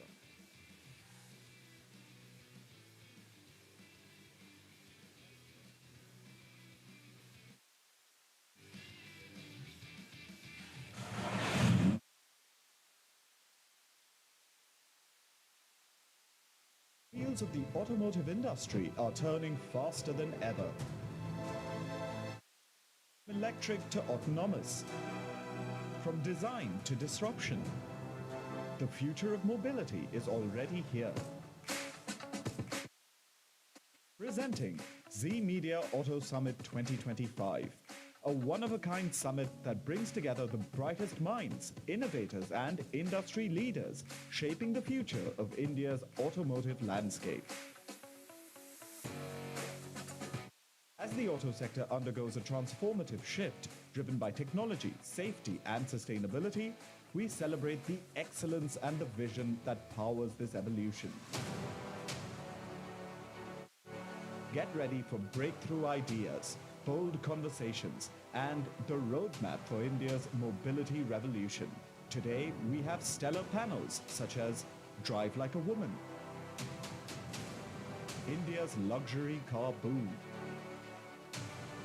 Safe Roads, Safe India, and recognitions in the categories Luxury EV Brand of the Year, Sustainable Mobility Champion of the Year, Scooter of the Year, Best 350cc Motorcycle, Design of the Year, Iconic Car of the Year, Innovation in Mobility, Electric Car of the Year, Bike of the Year, Disruptive EV of the Year, SUV of the Year, Manufacturer of the Year.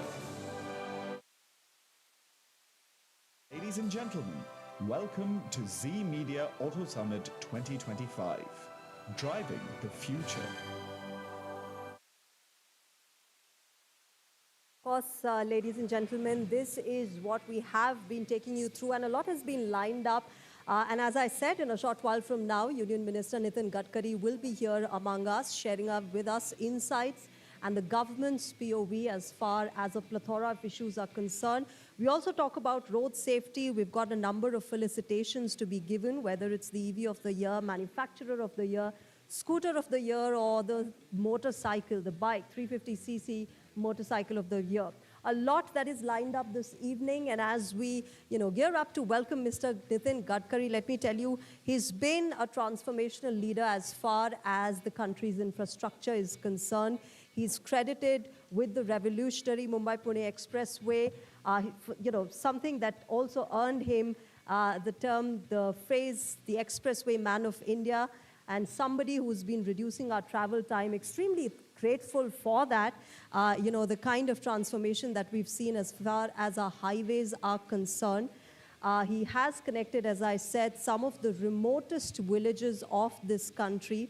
He's basically transformed the way India moves. And as I said, in a short while from now, in fact, any time from now, we are expecting Mr. Nitin Gadkari to be among us. It's a very special moment for all of us this evening to have such an inspirational leader join us, talk about a number of issues, clarify our questions that we have, and something that is talked about a lot, something that is in focus, electric vehicles. He has been talking about it, and I assure you he's going to talk about it and much more this evening as we welcome him. But as far as this entire evening is concerned, remember, we are going to be felicitating a number of people who have been contributing to the automobile industry, some revolutionary work that has been done in this industry. The kind of changes that have come in, the kind of infrastructure that is needed, that is being built within the auto industry, and whether it's design or trailblazer changes that we have seen in sedans, in EVs, in SUVs, you name it, and we got it covered for you this evening. It has been an exciting one so far this entire evening, and I assure you, I promise you that we've got a lot lined up in the rest of the evening as well, as we await Minister Gadkari to be with us. He has been somebody who's interestingly been a veteran leader, but he's inspired youngsters as well. Youngsters have been looking at the kind of work he does and they've been quite inspired by the kind of contribution that he's made as the Minister of Road Transport and Highways, something due to which he is called the Highway Man of India as well. It takes a lot of hard work, a lot of work that goes into being called that and making the kind of change that the country has seen in these many years. We await Mr. Gadkari's arrival here. It's going to be a very special, significant conversation with him.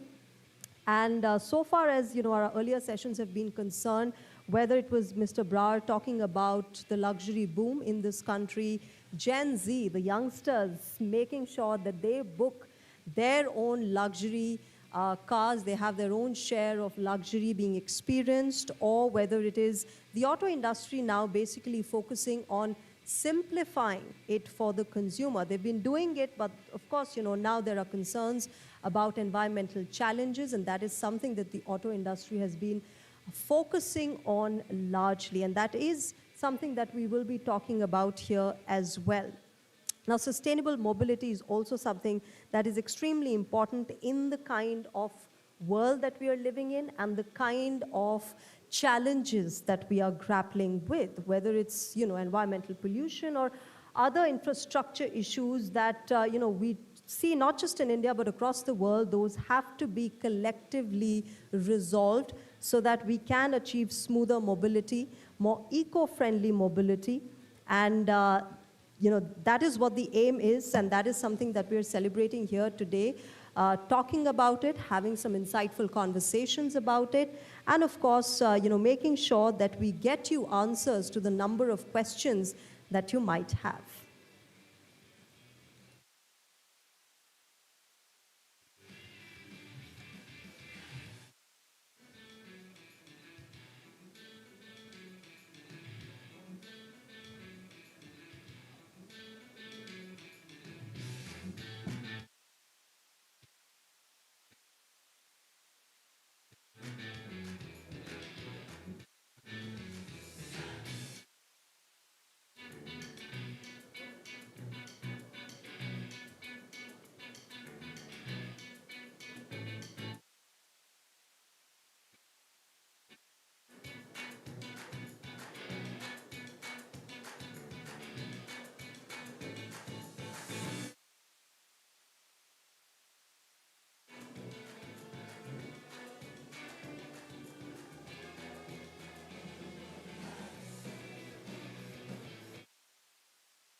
All right, ladies and gentlemen, we have a very special and inspirational leader among us today, the man who has transformed the way India moves.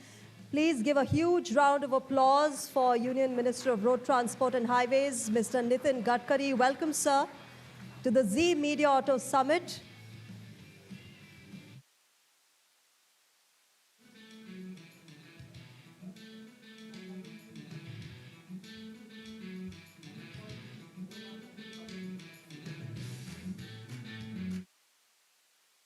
Welcome, sir, to the Zee Media Auto Summit. A huge round of applause, ladies and gentlemen, for our chief guest for this evening.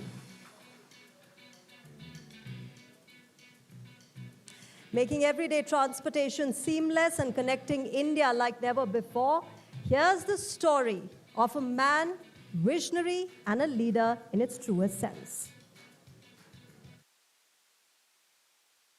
He is one of India's most respected political voices, a visionary who has redefined the nation's mobility landscape. Under his leadership, India's road infrastructure has seen transformative progress, making India home to the world's second largest road network. His push for innovation, clean energy, and future-ready transport is steering India towards global automotive leadership and shaping the nation's progress for decades to come. We warmly welcome the Honourable Minister for Road Transport and Highways, Government of India, Shri Nitin Gadkari ji. Our chief guest this evening with a huge round of applause, ladies and gentlemen. And now it is my pleasure to invite on stage the Highwayman of India, Mr. Nitin Gadkari, the Minister of Road Transport and Highways. I also request Mr. Priyadarshan Garg, Chief Business Officer, India.com Digital Private Limited, to please felicitate our chief guest for the evening, Mr. Nitin Gadkari. A huge round of applause, ladies and gentlemen. He's been a leader who has been inspirational in very many ways. He's transformed the infrastructure of the country, made travel smoother for us, reduced the travel time, and of course, connected some of the remotest villages of our country. A huge round of applause, ladies and gentlemen.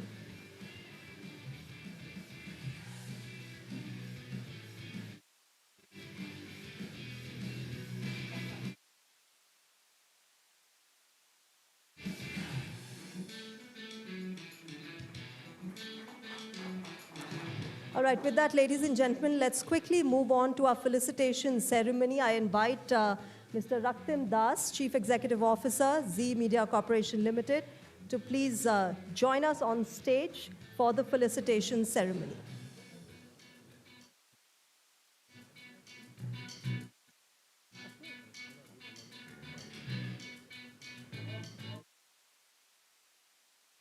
All right, before that, let me quickly get all of you the pleasure of having Mr. Nitin Gadkari answer our questions and talk to us. I invite Shobna, my colleague, to please come up on stage. Mr. Das, we will of course have you once again. A huge round of applause, ladies and gentlemen.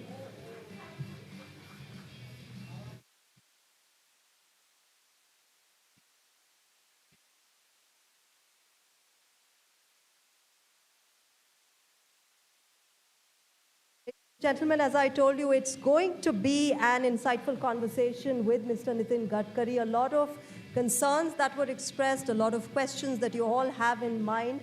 Shobna is going to take us through Mr. Gadkari's point of view and, of course, the government's point of view as far as EVs and a lot of other issues that are concerned. Shobna, over to you. Thank you so much, Shreya. नमस्कार दोस्तों, मैं आपके साथ शोभना यादव और मेरे साथ जो बैठे हुए हैं वो किसी तारुफ के मोहताज नहीं है। नितिन गडकरी जी हाईवे मैन कहे जाते हैं। सर, मुझे कहा गया है आपसे सवाल पूछने के लिए। अब आपसे मैं क्या सवाल पूछूं, लेकिन मेरा सवाल आपसे यही है कि इतनी लंबी जर्नी में हाईवे मैन ऑफ इंडिया आप कहला रहे हैं, सबसे बड़ी उपलब्धि और सबसे बड़ी चुनौती, मतलब सबसे बड़े फेल्योर की मैं यहाँ बात कर रही हूँ आपसे। देखिए, हर काम में चुनौती होती है और ओनरशिप अगर होगी, कमिटमेंट होगी, तो हम अच्छा काम करने का प्रयास करते हैं। मुझे नहीं लगता कि बहुत से प्रोजेक्ट चल रहे हैं। अभी हमने देहरादून दिल्ली ये प्रोजेक्ट अभी लगभग ट्रायल में चालू भी किया है और 15 दिन में दिल्ली से देहरादून 2 घंटे में ये रोड शुरू हो जाएगा। तो ऐसे कानपुर से लखनऊ आधे घंटे में हो जाएगा। ऐसे और करीब 25-30 प्रोजेक्ट्स हैं, कुछ हुए हैं, कुछ होने की स्थिति में है। और ये पूरे करने से सबसे इम्पोर्टेंट चीज़ है कि हमारे देश की इकोनॉमी में हमारी जो लॉजिस्टिक कॉस्ट है एक समय 16% थी, चाइना में 8% थी और यूरोपियन कंट्रीज़ में 12%। अगर हमारे देश का एक्सपोर्ट बढ़ाना है, इकोनॉमिक ग्रोथ करनी है, तो लॉजिस्टिक कॉस्ट को कम करना चाहिए। तो अगर लगातार हम रोड भी जैसे अच्छे बना रहे हैं, वैसे अल्टरनेटिव फ्यूल और बायोफ्यूल पे भी लगातार आग्रह से काम कर रहे हैं। तो ये मोदी जी के नेतृत्व में 10-11 साल में जो प्रयास हमने किया है, उस प्रयासों का एक नतीजा ये भी निकला है कि अभी KPMG ने एक रिपोर्ट प्रकाशित किया, उसमें उन्होंने कहा है कि 81% गुड्स ट्रैफिक रोड पर है, 1% रेलवे पर और बाकी मोड के लिए बाकी है। और दूसरा एक रिपोर्ट IIM बेंगलोर जी और IIT चेन्नई और IIT कानपुर तीनों ने मिलकर ये कहा है कि हमारी लॉजिस्टिक कॉस्ट 6% कम हुई है। तो मुझे लगता है कि हमने तो तय किया था कि ये दिसंबर एंड होने तक हम देश की लॉजिस्टिक कॉस्ट को ये सिंगल डिजिट यानी 9% पर लेकर आएंगे। और निश्चित रूप से मुझे विश्वास है कि लॉजिस्टिक कॉस्ट कम होगी तो हमारी इकोनॉमिक ग्रोथ में हमारा एक्सपोर्ट 1.5 गुना होगा। और एक्सपोर्ट अगर बढ़ेगा तो एम्प्लॉयमेंट क्रिएट होगी और हमारे देश की वेल्थ में भी काफ़ी बड़े प्रमाण पर इसका फायदा होगा, टैक्स रेवेन्यू भी बढ़ेगा। तो कहीं ना कहीं एक स्ट्रॉन्ग इकोनॉमी, एक हमें वर्ल्ड की 3rd लार्जेस्ट इकोनॉमी बनाने का जो हमारा प्रयास है जी उसमें निश्चित रूप से हम कामयाब होंगे। और ऑटोमोबाइल इंडस्ट्री ऐसी है कि वो हमारी ग्रोथ इंजन है। और एक समय हमारा नंबर जो था लगभग 7वें नंबर पर हम वर्ल्ड में थे जी और अभी 6-7 महीने पहले हम जापान को पीछे डालकर हम 3रे नंबर पर आए हैं। और पहले नंबर पर अमेरिका है जो 79 लाख करोड़ उनका साइज़ है इंडस्ट्री का, 49 लाख करोड़ चाइना है और हम 22 लाख करोड़ है। पर जिस प्रकार से हमारी ऑटोमोबाइल इंडस्ट्री काम कर रही है जी इनोवेशन में, क्वालिटी में, अल्टरनेटिव फ्यूल और बायोफ्यूल में, कंस्ट्रक्शन इक्विपमेंट, एग्रीकल्चर इक्विपमेंट, इन सब को देखते हुए हमारा ये टारगेट है कि एक समय हम इस देश को वर्ल्ड का नंबर 1 ऑटोमोबाइल इंडस्ट्री बनाएंगे। बहुत बढ़िया सर। मैं एक और टारगेट चाहती हूँ आप सेट करें। आपकी पार्टी कहती है कांग्रेस मुक्त भारत और आप कहते हैं जाम मुक्त भारत। तो ये टारगेट आप कब सेट करेंगे कि हमें जाम से राहत मिल जाएगी? ये जो ट्रैफिक जैम है ना सर, ये मतलब देखिए, पहली दिल्ली जैसा उदाहरण है कि दिल्ली में हम लोग 1.5 लाख करोड़ रुपए के रोड प्रोजेक्ट्स कर रहे हैं। उसमें से करीब 50-60 हज़ार करोड़ के प्रोजेक्ट लगभग पूरे हुए हैं और अभी हम लोग और कुछ प्रोजेक्ट कर रहे हैं। और हमारे डिपार्टमेंट भी ये सोच हो रही है और प्रधानमंत्री जी को भी हमने रिक्वेस्ट की, उनके तरफ से भी हमको सूचनाएं मिली है कि हम लोग अब अर्बन डिकंजेशन पर काम करें। हम रिंग रोड्स बना रहे बड़े बड़े शहरों के और वो रिंग रोड काफ़ी कॉस्टली है। तो स्वाभाविक रूप से अब शहर के अंदर के भी रोड है, चेन्नई में एक एलिवेटेड रोड बना रहे, नीचे में रोड, ऊपर में फ्लाईओवर एक ही पिलर पर, उसके ऊपर में फ्लाईओवर, उसके ऊपर में मेट्रो। पूना में 50,000 करोड़ के हम लोग इसी प्रकार के प्रोजेक्ट लगभग आने वाले महीने 2 महीने में हम 2-3 प्रोजेक्ट। सर प्रॉब्लम क्या हो रही है यहाँ पे, जितने लोग बैठे हुए हैं वो भी इस बात से सहमत होंगे कि एक्सप्रेसवे का तो जाल आपने बना दिया, लेकिन जब उस एक्सप्रेसवे के जाल से हम शहरों में अंदर एंटर करते हैं तो हम इतना बुरा फंसते हैं कि हम दिल्ली से जयपुर तो 2.5 घंटे में आ जाते हैं, लेकिन गुड़गांव से दिल्ली जो है वो अगले 2.5 घंटे में पहुंच पाते हैं। तो ये जो कष्ट है इसको मुझे लगता है यहाँ बैठे सभी लोग झेल रहे होंगे और इसीलिए ये सवाल मैं आपसे पूछ रही हूँ, आपका सही इससे सवाल मुक्ति कब मिलेगी हमें? आपका सही सवाल गलत व्यक्ति को अभी जैसे दिल्ली में है तो दिल्ली स्टेट गवर्नमेंट के रोड्स है, DDA के रोड्स है, दिल्ली म्यूनिसिपल कॉरपोरेशन के रोड है और NHI के रोड है। मैं केवल NHI के लिए जिम्मेदार हूँ। मेरा प्रॉब्लम ये है कि 60% सोशल मीडिया पर रोड के गड्ढे दिखा दे और फोटो मेरा लगता है, और मैं जब वेरीफाई करता हूँ तो रोड स्टेट गवर्नमेंट का होता है। तो कोई भी रोड अच्छा बनेगा तो हमने बनाया करके लोग कहते हैं, और अगर रोड खराब दिखा तो ये भी हमारे नाम पर लगाते हैं। तो धीरे धीरे ये एक समस्या है कि बाकी भी एजेंसी इन्वॉल्व है। और हम लोग अभी ये अर्बन डिकंजेशन का जो प्रोग्राम है जिसके ऊपर दिल्ली में हमने काम किया है, फिर हम लोग अभी पूना में काम कर रहे हैं, चेन्नई में करेंगे, बेंगलोर में रिंग रोड बना रहे हैं, बेंगलोर मैसूर हमने बनाया जहाँ 3-3.5-4 घंटे लगते थे 45 मिनट में हुआ। और बेंगलोर से चेन्नई बना रहे हैं, 2 घंटे में हो जाएगा, काफ़ी काम उसका हुआ है। तो कहीं ना कहीं हम कोशिश कर रहे हैं, पर एक बात थोड़ा साफ रूप से कहना मुझे संकोच हो रहा है, और हमारे देश के भी लोग, अब ऑटोमोबाइल इंडस्ट्री भी है सर, बिल्कुल संकोच मत इतने बड़े प्रमाण पर पॉपुलेशन भी बढ़ाने का काम कर रहे हैं और दूसरी ओर ऑटोमोबाइल का नंबर बढ़ा रहा है। आप नाराज मत होइए, ये दिल्ली के लोगों में तो और ऐसा है कि बिल्डिंग बड़ी बनाते हैं और गाड़ियां रोड पर खड़ी करते हैं, तो पार्किंग भी नहीं बनाते हैं। तो कहीं ना कहीं आप सबका जब सहयोग मिलेगा तो ये प्रॉब्लम सॉल्व होगा।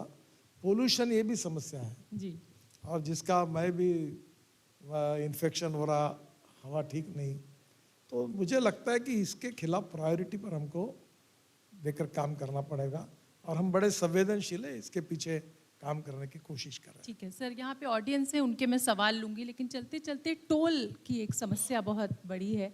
आपने टोल पास की बात की, वो टोल पास 3,000 रुपये का आप चार्ज करा लीजिए, लेकिन स्टेट हाईवेज़ पे वो काम नहीं कर रहा है। इस तरीके की दिक्कतों को आप कैसे डील करेंगे और इसके लिए आपकी क्या वो है? और उसके बाद फिर मैं ऑडियंस के सवाल लूँगी। स्टेट हाईवे पे वो काम करेगा ही नहीं, क्योंकि हमारा जो पास है वो केवल हमारे रोड के लिए है।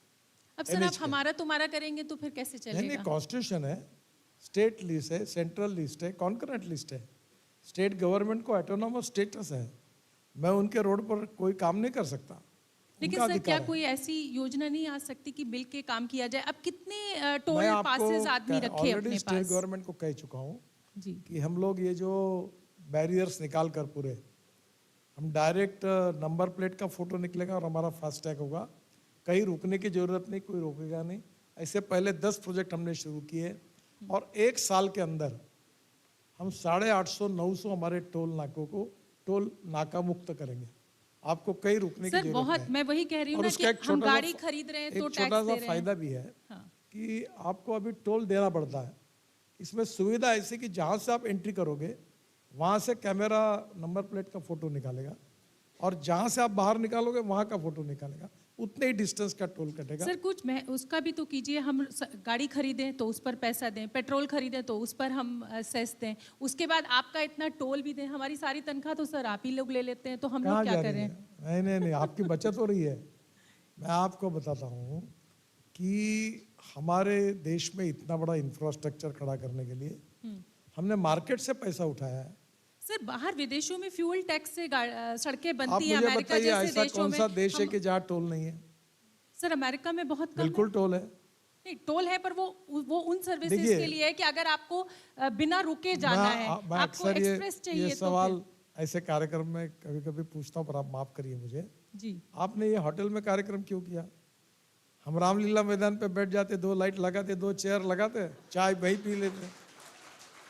जब आप 5 स्टार होटल में कार्यक्रम करोगे तो ये हॉल, ये अरेंजमेंट, ये सब आपको फ्री ऑफ चार्ज, इसका पैसा देना सवाल तो मुझे मिडिल क्लास के उठाने पड़ेंगे ना। देखिए, if you want good services you have to pay for it. Okay. और दूसरी बात, अब ये 3,000 रुपए में 200 पास है, तो हमने इसको इतना सस्ता कर दिया है कि अब वो ज्यादा कोई लोगों पे बर्डन नहीं रहा, सब गाड़ी वाले उसमें से निकल गए। और दूसरी बात ये है scooter, auto rickshaw, agriculture goods tax नहीं, टोल नहीं है। अब मुझे एक बताइए कि आखिर अगर अच्छे अच्छे हाईवे, एक अभी मुंबई से दिल्ली हाईवे 1 लाख करोड़ का है, अब 1 लाख करोड़ में हमारे बजट का कुछ पैसा, कुछ मार्केट का पैसा, वो वापस तो करना पड़ेगा। पर डिले हो रहे हैं आपके प्रोजेक्ट्स। आपने कहा था कि मुंबई दिल्ली एक्सप्रेसवे खुल जाएगा, 2 साल डिले हो गया, दिल्ली देहरादून डिले हो गया, तो उससे भी तो आपकी कॉस्ट बढ़ रही है, जिसका बर्डन जो है वो हम लोगों पर आ रहा है टैक्स के रूप में। नहीं, ऐसा है, देखिए हमारे प्रोजेक्ट लगभग बाय एंड लार्ज पहले बहुत डिले होते थे, अब अब लगभग ये 20% पे आया है, क्योंकि हम 90% लैंड एक्विजिशन करके कहे बिना और पोजीशन में आए बिना अपॉइंटमेंट डेट ही नहीं देते। इन्वायरमेंट फॉरेस्ट क्लियरेंस पहले क्लियर कर लेते, फिर अपॉइंटमेंट डेट देते हैं। तो हमने काफ़ी उसमें सुधार किया है, कानून में सुधार किया है, सिस्टम में सुधार किया है। अभी प्री कास्ट को मैंडेटरी किया है। अभी हमने कहा कि आपको पूरा प्री कास्ट मटेरियल यूज़ करना पड़ेगा।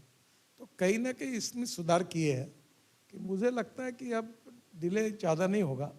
और एक बात ये भी हुई है कि डिले जो होता है उसमें इंक्रोचमेंट हटाना है। वो कानून और व्यवस्था स्टेट का सब्जेक्ट होता है, लैंड एक्विजिशन स्टेट की तरफ से करनी पड़ती है, और इन्वायरमेंट फॉरेस्ट के क्लियरेंस स्टेट हमको यहाँ बेचती है। हमारे यहाँ बहुत से बार ऐसा होता है कि रेलवे के क्लियरेंसेस हमको लेने पड़ते हैं। इसमें कभी कभी थोड़ी देरी होती है, पर अभी हमने इसको काफ़ी, आपको मैं बताऊं कि मैं जब मंत्री बना 2014 में जी, तो हमें विरासत के रूप में 3,85,000 करोड़ के 406 प्रोजेक्ट बंद पड़े हुए थे, और हमने कोशिश करते करते हुए भारतीय बैंकों को 3 लाख करोड़ के एनपीए से बचाया। 40,000 करोड़ के प्रोजेक्ट टर्मिनेट कर दिए, और लगभग पूरे प्रॉब्लम्स, आप उस समय याद करिए, अनेक कंपनियां बड़ी बड़ी थी वो खत्म हो गई और बैंकों की स्थिति खराब हो गई थी, पर हमने उनके सबके पैसे वसूल किए, उसके ऊपर निर्णय किए, और ऊपर अभी दिल्ली जयपुर एक एक प्रोजेक्ट की किताब लिखने लायक कहानियां हैं। पर अब वो प्रॉब्लम्स लगभग काफ़ी रिजॉल्व हुए हैं। ठीक है, अब मैं चाहती हूँ कि ऑडियंस में से जो भी सवाल लेना चाहते हैं वो अपना हाथ उठाएं ऊपर और सर से सवाल पूछ लें। माइक कोई दे रहा है? हाँ,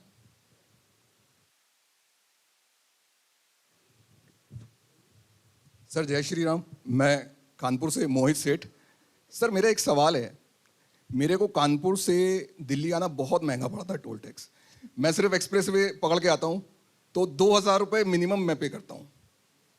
तो सर कुछ करिए उसमें, एक्सप्रेस वे में कुछ करें आप टोल के लिए। आप उत्तर प्रदेश का एक्सप्रेस हाईवे यूज करते हो कि हमारा? सर बुंदेलखंड से आता हूँ मैं, बुंदेलखंड, कानपुर, लखनऊ, फिर लखनऊ। देखो कानपुर लखनऊ तो अभी हमने आधा घंटे में कर देंगे, हमने पास दे दिया 3,000 रुपये का, 15 रुपये टोल पड़ेगा। सर पता ही नहीं चलता कि किसमें लग रहा है। ये जो बुंदेलखंड का हाईवे है, जी जी जी, या आगरा से दिल्ली वाला हाईवे है, ये यूपी सरकार के है।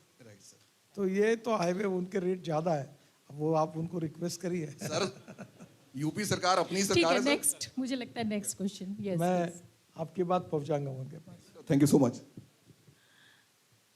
वैसे हमने हमारी जो टोल की पॉलिसी है वो सब स्टेट गवर्नमेंट को ऑफर की है।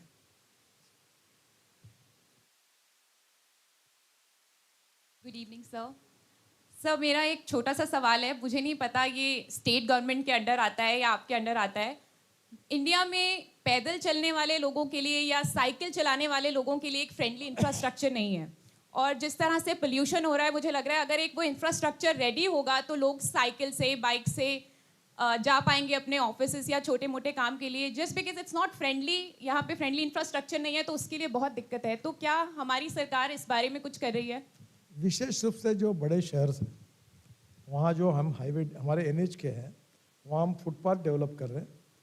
फिर हमारे एक टेक्नोलॉजी वाइट टॉपिंग, तो हम उसको सीमेंट कंक्रीट का रोड बनाते हैं, ड्रेनेज सिस्टम के ऊपर में हम फुटपाथ करते हैं, और वहाँ हमने साइकिल के लिए भी रास्ता बनाया। कुछ शहरों में एनएच में बनाया है, जैसे मेरे कॉन्स्टिट्यूंसी में नागपुर में बनाया, काफ़ी जगह पर बनाया, और शहर तक ये सीमित है। पर हमारे जो हाईवे होते हैं उसके हम साइकिल को अलाउ नहीं करते हैं।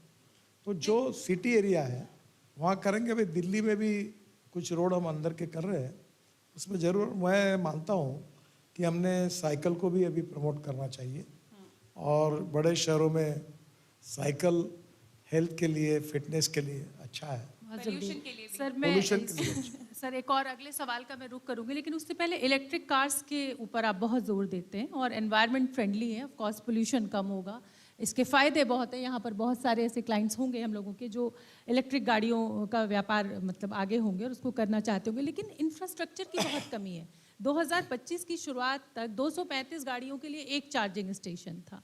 तो जब हम सरकार कोई योजना लाती है या किसी चीज़ को कहती है कि एनवायरनमेंट के लिए ज़रूरी है, लेकिन इंफ्रास्ट्रक्चर उस तरीके से पहले से तैयार नहीं होता है, तो उसमें आम आदमी पिस जाता है। देखिए, पहली बात तो ऐसे ये चर्चा में ज़्यादा विषय है, क्या सर? ये डिस्कशन में विषय ज़्यादा है।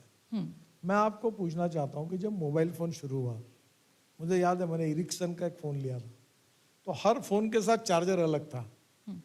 अब ये भी पहले पहले दिक्कत आई कि चार्जर जो थे वो अलग अलग थे, फिर चार्जिंग के लिए समय लगता था। जी। फिर हमारे अभी NHA में ध्यान में आया कि 24 रुपये यूनिट चार्जिंग का उसने पैसा लगाया। तो पहली बात, जो दिल्ली, मुंबई, कलकत्ता, नागपुर अपने शहर में रहते हैं, तो ये टू व्हीलर्स वालों ने एक स्टडी किया और उसमें ये ध्यान में आया कि एक व्यक्ति 24 से 26 किलोमीटर स्कूटर रोज चलाता है। अब जब उसकी स्कूटर 120-135 किलोमीटर के लिए चार्ज होती है रात को घर में, तो उसको तो चार्जिंग करने की जरूरत ही नहीं। तो जितने इलेक्ट्रिक व्हीकल अभी कार है, 350, 400, 450 किलोमीटर तक चार्ज हुई। तो प्रॉब्लम जो है उनके चार्जर गाड़ी के साथ मिलता है, घर में होता है रात को। प्रॉब्लम कहाँ है कि दिल्ली से मुंबई जाना है जी, या अभी दिल्ली से देहरादून जाना है या दिल्ली से जयपुर जाना वहाँ है, वहाँ NHA के तरफ से 670 रोड साइड एम्यूनिटीज हम बना रहे हैं और उसमें भी अब पॉलिसी में काफ़ी बदलाव कर रहे हैं। तो मुझे लगता है कि निश्चित रूप से आने वाले समय में जी हम लोग चार्जिंग सिस्टम सस्ती करेंगे।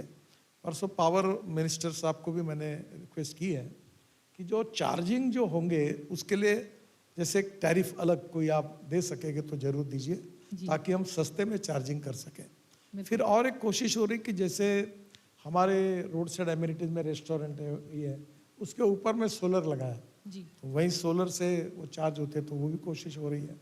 तो मुझे लगता है आने वाले समय में चार्जिंग ये प्रॉब्लम नहीं है, और अगर प्रॉब्लम रहता तो electric two wheelers, electric car, इनके सेल में 25%, 30% राइज क्यों हो रहा है, लोग क्यों ले रहे हैं? इसका कारण ये है कि ये कोई प्रॉब्लम नहीं है, पर जो दूर जाते हैं उनके लिए समस्या है।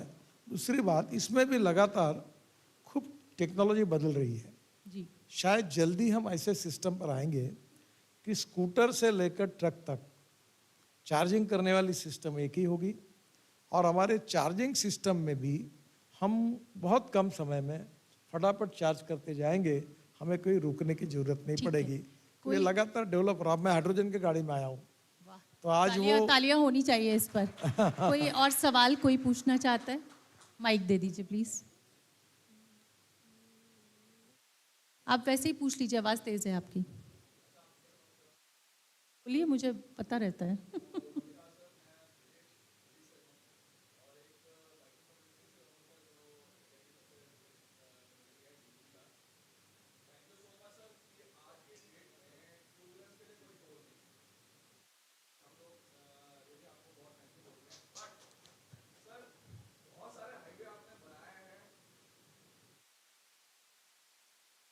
हेलो हेलो, बहुत सारे हाईवेज आपने बनाए हैं, वो 4 व्हीलर्स उसका मजा ले रहे हैं, मगर 2 व्हीलर्स के लिए वो मतलब वहाँ पे अलाउड ही नहीं है 2 व्हीलर्स। तो सर मैं ये जानना चाहता हूँ कि सर हम लोग भी ओवरऑल इंडिया कर चुके हैं, हम जाते रहते हैं, टूटे फूटे में भी कूद कूद के जाते हैं।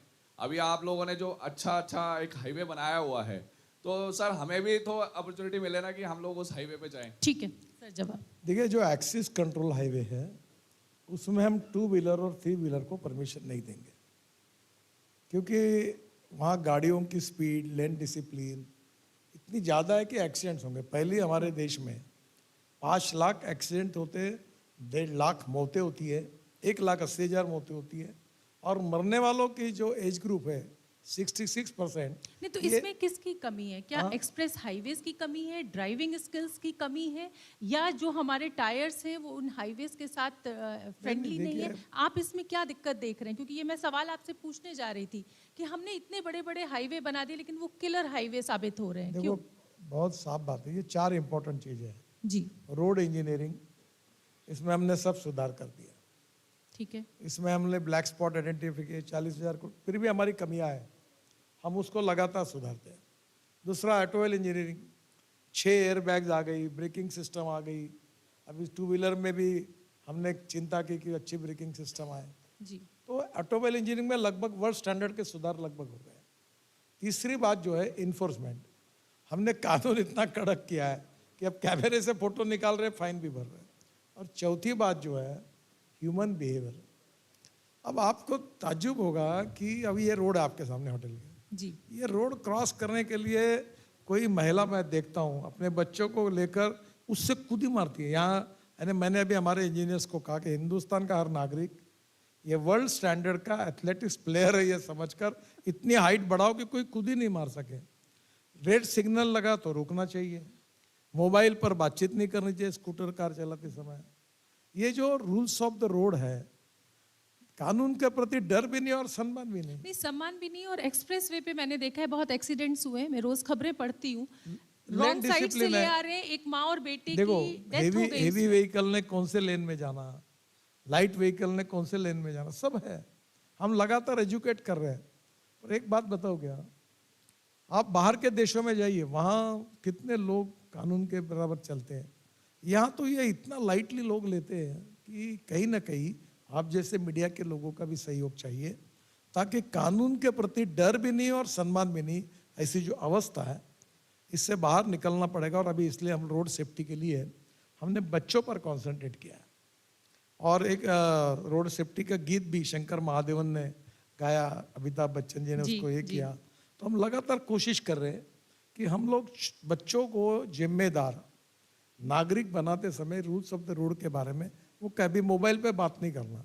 क्या पढ़े लिखे लोग हैं, गाड़ी चलाते चलाते ऐसी बात करते हैं, स्कूटर चलाते ऐसी बात, ये क्यों करते हैं? सर अब उसके बाद श्रेया आएंगी, आगे कार्यक्रम को बढ़ाएंगे, लेकिन चलते चलते इस समय देश जो है वो, मैं अगर इस मंच से ये सवाल नहीं पूछूंगी तो शायद इनजस्टिस होगा। इंडिगो क्राइसिस, कौन जिम्मेदार? देखिए, आप आज आपका ऑटो समिट है तो आप इंडिगो पे हवाई जहाज पे क्यों जा रही हो? सर पर आप एक जी न्यूज की एंकर के साथ पहली बैठे बात, और मेरे से भी ये देखो, पूछा जाएगा कि भाई इतनी बड़ी क्राइसिस जितना आपको मालूम है उतना मुझे मालूम है। आज पार्लियामेंट में सभापति ने मंत्री जी को, कल शायद वो निवेदन करेंगे, आज उन्होंने राज्यसभा में किया है। ये ऐसा उत्तर जनरली देना उचित नहीं होता, पर मेरा इस विषय से डायरेक्ट इनडायरेक्टली कोई संबंध नहीं है। और मंत्री होने के नाते मैंने उसके ऊपर कोई प्रतिक्रिया देना, भाव व्यक्त करना ठीक नहीं होगा। पर मैं शुभकामनाएं देता हूं कि जल्दी ही ये क्राइसिस सॉल्व होगा और आप सबको इसमें रिलीफ मिलेगा। ठीक है, एक सवाल और गिरिजेश जी पूछना चाहते हैं। नमस्ते सर, मेरा नाम गिरिजेश है, मैं जी मीडिया से ही हूँ। बहुत स्वागत है आपका। सर मैं एक आप बीती आपको सुनाना चाहता हूँ अपनी। मैंने 2014 में एक डीजल कार खरीदी थी सर, और मेरा ऑफिस इत्तेफाक से बहुत दूर नहीं है मेरे घर से। तो 10 साल में मेरी कार 1 लाख से भी कम किलोमीटर चली हुई थी। लेकिन क्योंकि जो सरकार का नियम है कि डीजल कार है तो 10 साल में आपको निकाल देनी पड़ेगी, और पेट्रोल है तो 15 साल में, तो मुझे मजबूरन अपनी कार बेचनी पड़ी और नई कार खरीदनी पड़ी। क्या सर ऐसा कोई फीडबैक सरकार के संज्ञान में है, और क्या हमारे जैसे लोगों की समस्या कम करने के लिए सरकार कुछ सोच रही है? सर पूरी सर आप मीडिया के हैं, आपने कभी देखा है कि कोई एंकर एक ही कार्यक्रम 10 साल चला रही है? सर चलिए एंकर जीवन को छोड़ में दीजिए, सर एंकर को आप छोड़ देखिए, दीजिए। मैं जब कॉलेज में था तो मैंने 2 व्हीलर खरीदी की थी, तब उसका एवरेज 32 किलोमीटर पर लीटर था। तो मैं सबको कहता था कि मेरी गाड़ी 32 किलोमीटर एवरेज देती है। अब वो 80 और 88 किलोमीटर आए। अब इलेक्ट्रिक गाड़ी आई, इलेक्ट्रिक स्कूटर आई, सीएनजी की स्कूटर आई। सब आपकी जो गाड़ी एवरेज देती है, आज नई गाड़ी क्या देती है, इलेक्ट्रिक का खर्चा कितना है? आप जिस डीजल कार पर 15,000 रुपये खर्चा कर रहे हो, अगर आप वही इलेक्ट्रिक कार करोगे तो आपका 2,000 रुपये खर्चा आएगा, 13,000 रुपये महीने की बचत सर होगी। लेकिन वो 5 लाख की गाड़ी कहाँ से खरीदें, ये भी तो समझाइए। एवरेज तो कम आएगा। आप समझिए जिसकी तनख्वाह 12 लाख रुपए साल की हो, 1 लाख रुपए, उसमें उसको घर खरीदने की ईएमआई भी देनी है, गाड़ी भी वो ईएमआई पे खरीद ले, घर परिवार भी उसको चलाना है। देखिए, एक जो पुराने समय के एक ट्रक जितना पोल्यूशन करता था, आज के नए 3 ट्रक उतना पोल्यूशन करते हैं। ये पुरानी डीजल की गाड़ी कितना पोल्यूशन कर रही। देखो, मैं तो बहुत इसके प्रति संवेदनशील, मैं दिल्ली में रहता ही नहीं, फटा 2-4 दिन में निकल जाता हूँ। आप मुझे बताइए, ये जो पोल्यूशन की लेवल है दिल्ली की, इसके दुष्परिणामों के मैंने आपको कल्पना नहीं देनी चाहिए, मैं बोलना नहीं चाहिए, पर ये हमारे जीवन कम करने वाली बात है। ये सबसे इम्पोर्टेंट क्रूशियल सवाल है कि एयर पोल्यूशन को किसी भी स्थिति में हमको कम करना है, और इसलिए डीजल पेट्रोल हजार्डस है, और ये हमारे 22 लाख करोड़ का इंपोर्ट है। हमारे देश का इतना पैसा बाहर जा रहा है, ऊपर से ये पोल्यूशन है। क्या इसको कम नहीं करना चाहिए?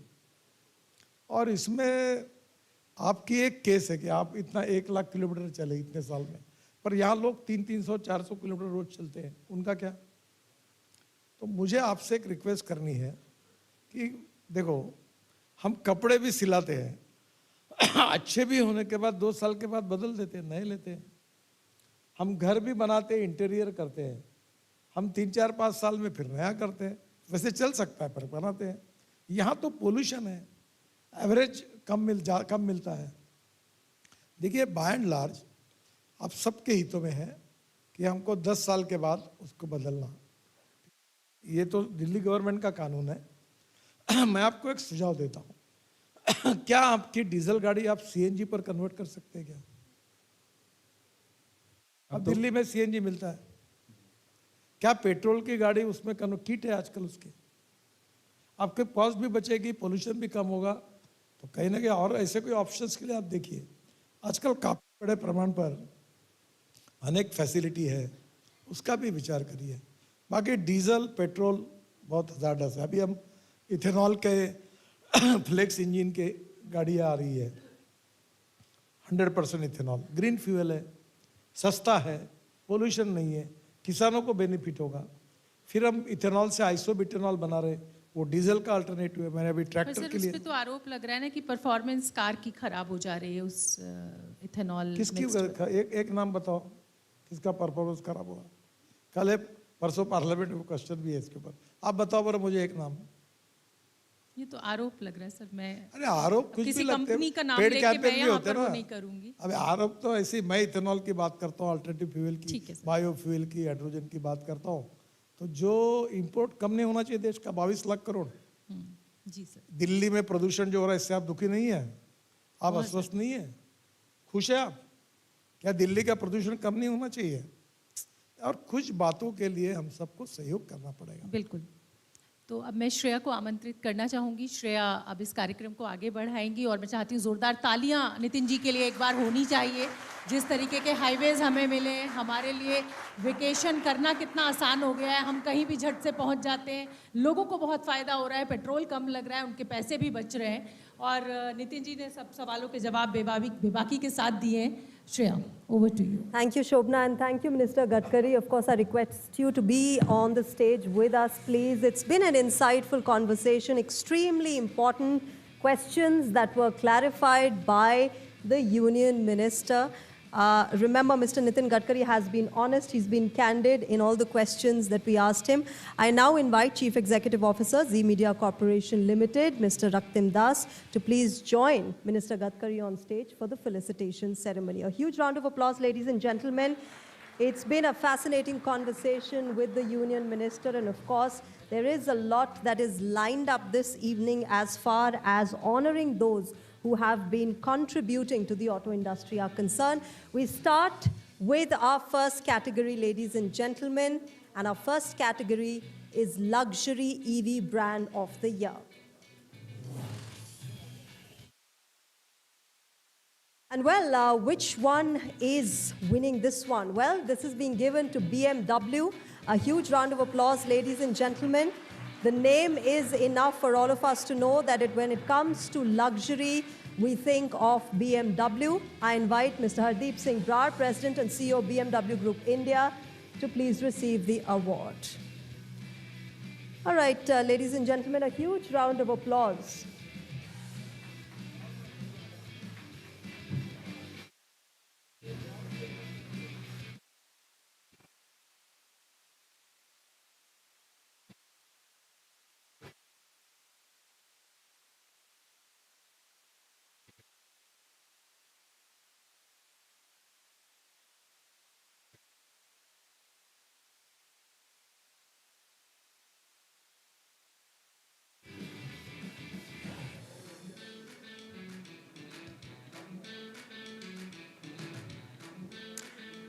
All right, ladies and gentlemen, moving on. This one's an important one in the times we live in. As the world moves towards a cleaner and more responsible future, remember the automotive sector stands at the forefront of change. Our next category is Sustainable Mobility Champion of the Year.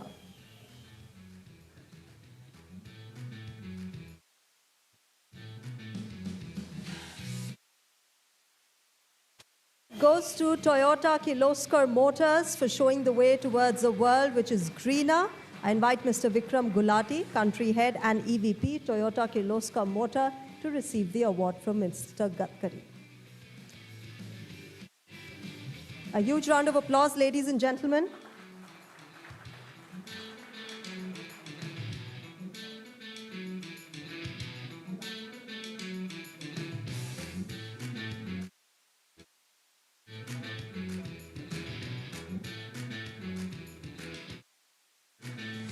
All right, moving on to our next category, ladies and gentlemen. It is called the Scooter of the Year.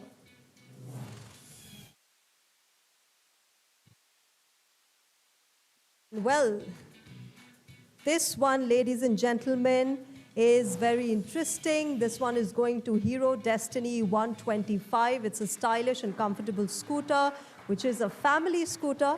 Its elegant design and practical features make it an instant hit. Mr. Baman Irani, co-founder Classic Legends.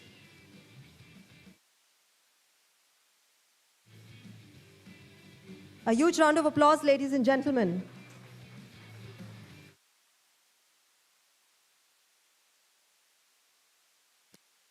All right, let's move on from scooters to bikes now, ladies and gentlemen. Our next category is Best Among 350cc Motorcycles. And well, this one is going to, yes, the Roadster, a modern cruiser motorcycle, loved for its distinct styling, agile handling, and feature-rich package. It offers a blend of maneuverability in the city as well as highway capability. Mr. Baman Irani, co-founder Classic Legends Private Limited, and Chardul Verma, head of strategic marketing, Java.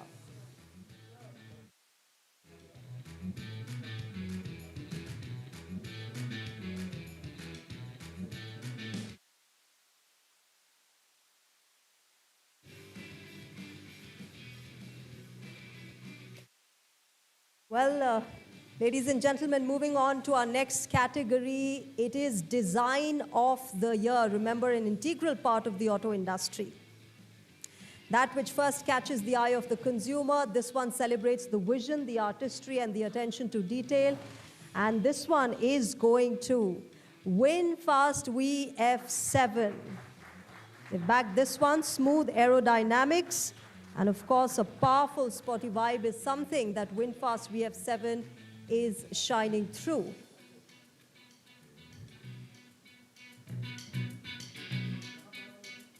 A huge round of applause, ladies and gentlemen. The applause shouldn't stop. These are people who are contributing massively and significantly to the auto industry. All right, next we felicitate, in our next category is Iconic Car of the Year, ladies and gentlemen. And well, this one is going to none other than Tata Sierra. Packed in an iconic design, cutting-edge technology, and a spectacular performance. Remember, it has been loved by consumers, and the love affair continues with the iconic B-pillar and impressive performance of the car. All right, moving on to our next category, ladies and gentlemen. It is Innovation in Mobility. And who's bagging this one? Well, it's none other than Qualcomm who's bagging it up, this one. Let's give a huge round of applause for them. It takes a lot of brainstorming and sleepless nights, remember, to come up with new innovative ideas in mobility, and Qualcomm has been championing it.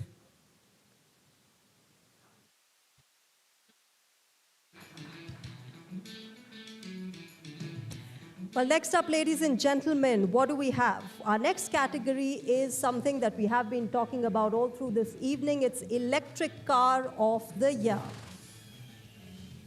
And who's backing this one? Well, it's Hyundai Creta Electric, a leader in paving way for new, greener technologies, a solution to some of the environmental problems that we all go through, a step in the right direction of ensuring progress in the auto industry. It is being led by eco-friendly growth, extremely important in the kind of times we live in.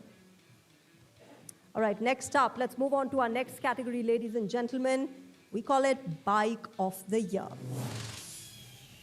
And who's been chosen in this one? Well, it's Hero Glamour X, with its modern design, enhanced performance, and smart rider-friendly features that make it the best in the market. Give it up for them. It's also called an intelligent motorcycle. Powerful engine, best mileage technology, and an irresistible price are some of the many reviews about it.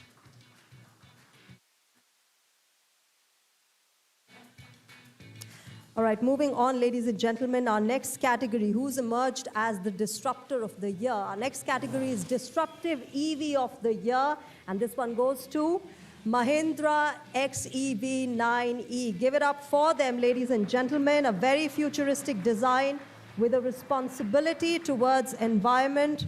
A great deal, which has buyers queuing up to buy it. Take a look at it or just admire it for its sheer capacity and features. And we finally come to our last but not the least felicitation. It's the category of SUV of the Year. This one has been backed by Hyundai Venue. Give it up for them, ladies and gentlemen. A popular choice among SUV buyers. It combines modern design with a wide range of variants to suit different preferences and budgets. An affordable yet feature-packed SUV. Remember, strong torque, smooth performance, and excellent fuel efficiency. This is what Hyundai Venue stands for. All right, thank you very much. Congratulations to all of you. Of course, this has been an extremely important conversation. I request all those who've been felicitated this evening to please come up on stage so we can have a group photograph. A great moment. And a moment of honor, of course, with Minister Nitin Gadkari, who's been very candid in his conversation today. Ladies and gentlemen, please give it up for all those who've been contributing significantly and massively in the automobile sector. Extremely important. This has been a memorable moment. This has been a memorable evening for all of them.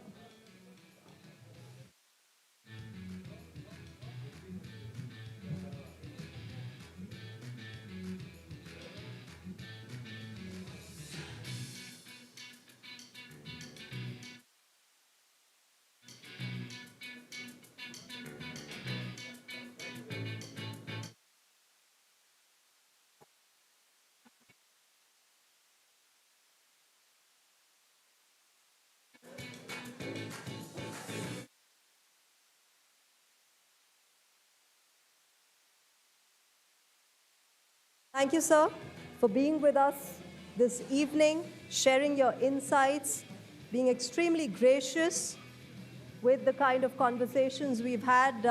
Can we have another big round of applause for our chief guest this evening, Minister Nitin Gadkari? He's been extremely kind and gracious in his conversations, in his insights, and in the kind of questions that were asked. He's been extremely gracious to answer all of your doubts, to make sure that your doubts are clarified.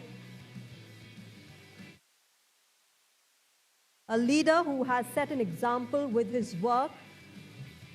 The more I say, the less it is. Remember, it's been an extremely significant evening here, whether it was about electric vehicles, whether it was about road safety, or, of course, a number of other issues that have been discussed today. I request all of you to stay with us because we have another interesting session, a conversation that will take place in a short while from now.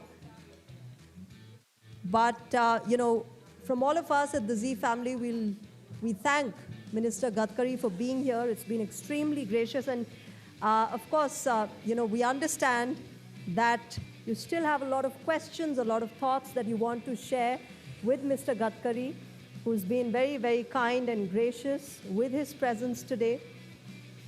And he's clarified our doubts, he's answered our questions, and also given us a deep insight into what government thinks, the government's point of view as far as EVs and a lot of other issues that are concerned that we grapple with every day that are on the top of our mind.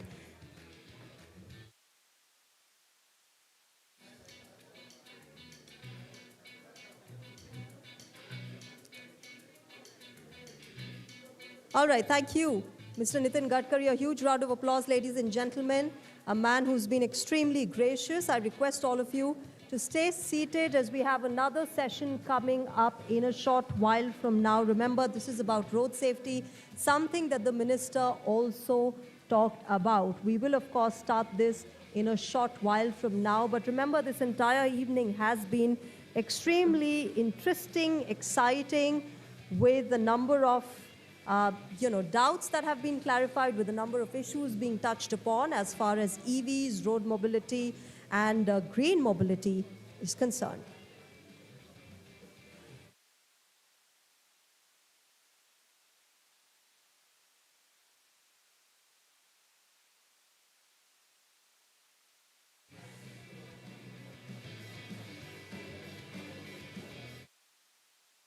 Ladies and gentlemen, can I please request you to stay seated?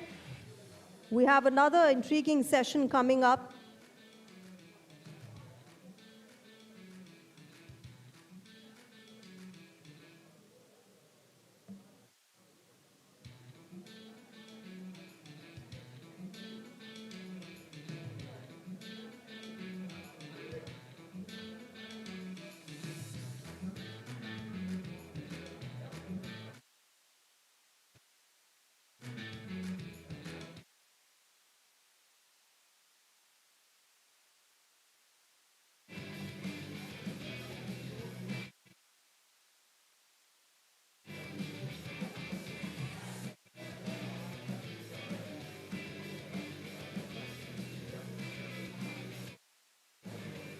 Ladies and gentlemen, I request you to please be seated. We are going to be starting with another session. This is, of course, on road safety, of making our roads safe and our country safer.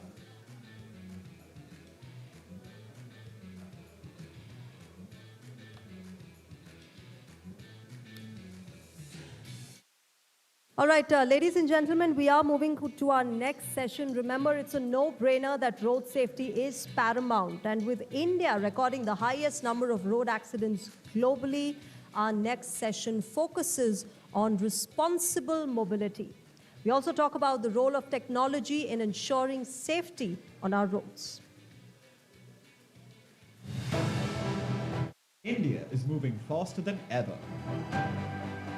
Smarter infrastructure, stricter enforcement, and real behavioral change are more essential than ever. With advanced in-car safety technology and public awareness, let's transform India's road safety ecosystem. Because safer driving starts with you. Here is our next session. Safe roads, safe India. All right, let me invite the panelists for this session on stage. I invite Mr. Vikram Kasbekar, ED and CTO, as well as Acting CEO, Hero Motorcorp, to be on stage. A big round of applause, ladies and gentlemen.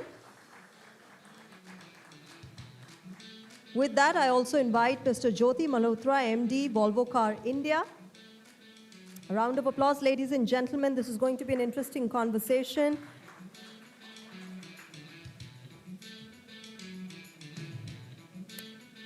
And I also invite Mr. Vikram Gulati, Country Head and Executive Vice President, Toyota Kirloskar Motor.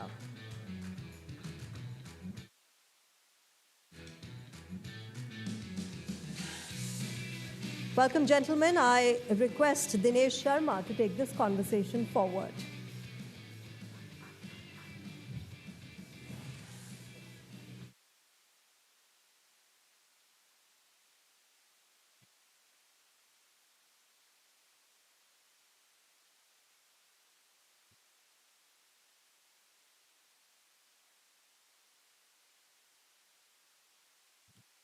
A very good evening, everyone. Thank you so much for coming here at Zee Media Auto Summit 2025.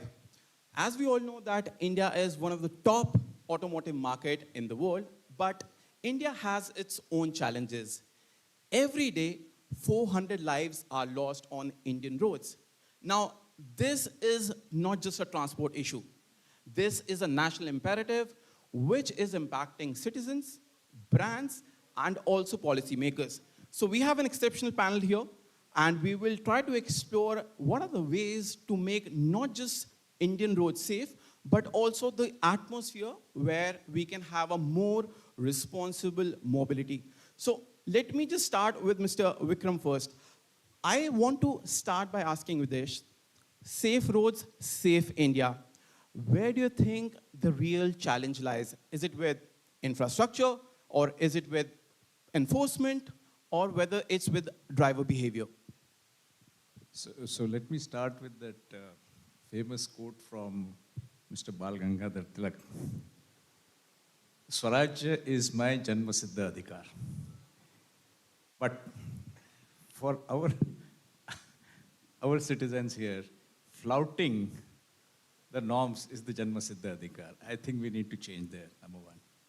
However, I think what we need to address is the solution very comprehensively. The recent meeting which we had with Mr. Gadkari was also, we're trying to address things comprehensively on the 5 E's which he mentioned. So one is, of course, the engineering of the vehicles, the engineering of the roads, which has increased very well. But in the urban areas, the engineering of roads has to improve. The blind spots, especially potholes, so on and so forth. Then, of course, enforcement. And then the emergency.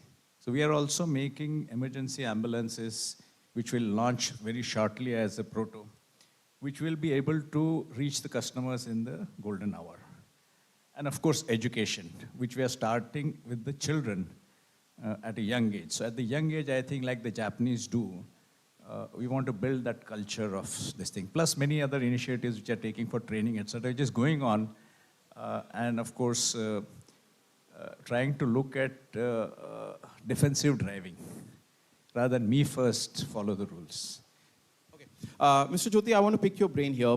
Volvo is synonymous to safety worldwide. So what according to you is those factors which has Volvo's leadership that can be localized for the Indian roads and for the Indian market as well? And just to add another thing here, I think if I'm not wrong, 3-point seat belt was introduced by Volvo to the humankind. So probably you should also get a Nobel Prize for that. Thank you so much for, first of all, having me here. And you're right, I think when it comes to safety, more or less, Volvo is considered as a synonym for safety, right? But it is basically a mindset. And as we just heard, I think there are many facets to safety, whether it is road engineering or automotive engineering, education, or I think the behavior. And I think for our country, I think we have heard the minister just now. I think we have done a lot when it comes to road engineering. It's a lot of work is being done. Automotive, I think all companies are doing the best. And in my view, I think for India, the biggest challenge is about the mindset, right? The chalta hai attitude is a big issue. So I think you just spoke about the seat belt. Let me ask, I think your audience here, out of whenever you sit in a car, not in a driver's seat, but whenever you are sitting, do you wear a seat belt? How many people wear a seat belt? See, 10%, 15%, even if you're not driving, right? So I think automotive companies can do so much. Similarly, I think for two-wheelers, how many people actually wear a helmet all the times? We see people around. And many people are also wearing the seat belt or whatever just because there's an enforcement. So it's an interplay. So I think as a country, we need to change this mindset. We need to start, I think, as famously Gandhiji said, the change starts with me, right? Yeah. We need to be the change we want to see. So I think we need to first, we are all influencers. We are living in a world where people are called influencers now, right? We are all influencers for our own children, people around us, society around us. We should take lead in encouraging others to follow safety norms. Whether or not there is a camera, you should I think, follow the speed limits which are being given. So I think this mindset is required. And I think education can play a big role. I think we just heard, like in Japan and other countries, from the very beginning, we need to inculcate this behavior or this mindset in the kids. They are the ones, and we are a young country. We need to bring this change. What we are seeing here is that we have seen such a fast progress that I think a rickshaw chawla has become an e-rickshaw, guy has become a taxi driver has upgraded to maybe a luxury taxi. So I think it's just evolved. And without getting into the basics of, safety. And it cannot, I think, we as a government, automotive companies, engineering can't do anything if we don't take that ownership. And I think it starts with us. So I think the biggest change that is required in our country, and I think when Mr. also spoke about it, is about how we bring this mindset change. And it's not an easy task. Probably it'll take a generation. But someday it has to start, and let us start from now. I think so. My request is, I think we saw 40% people raise their hand. For rest of 60% people, I want all of you to take a pledge that whenever you sit in a car, please wear a seatbelt yourself. Please encourage people, anybody else sitting in the same car, whether you are sitting in a taxi or you are sitting in your own car, your family members, please ensure that you wear a seatbelt. If you can start from this small room, I think it can spread. So that's how we can start. You were talking about the Japanese culture. My next question is to Mr. Gulati. Mr. Gulati, Toyota's global vision of zero traffic deaths is quite inspiring. So my question here is how Toyota India is adapting to this vision for the Indian roads. Well, for us, safety goes into all aspects of our operations. So it not only is about the road safety, but also the mindset, like what was mentioned. So ensuring safety at workplace, not only in the floor shop, but also in terms of the office space. It's things like, having corridors where you are encouraged to follow basic rules of look right, look left, then cross. It's a corridor. One would say, why the hell would you want to do that? Why you want to do that is you want to, at least in your set of influence, which is your employees, you want to encourage and enforce this mindset. Then the other thing, for instance, what we do is we make sure that each one of our employees is wearing a seat belt, very basic thing, even if it's a bus. And it's like monitored.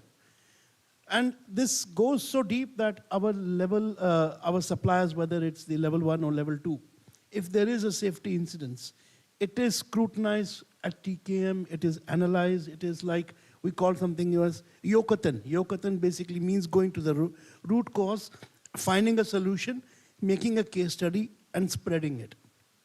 So this concept also goes in our activities towards road safety, where we are primarily focusing on children. We believe children are the champions who can bring change. They are not only the future, but they are also the maximum influencers in the community.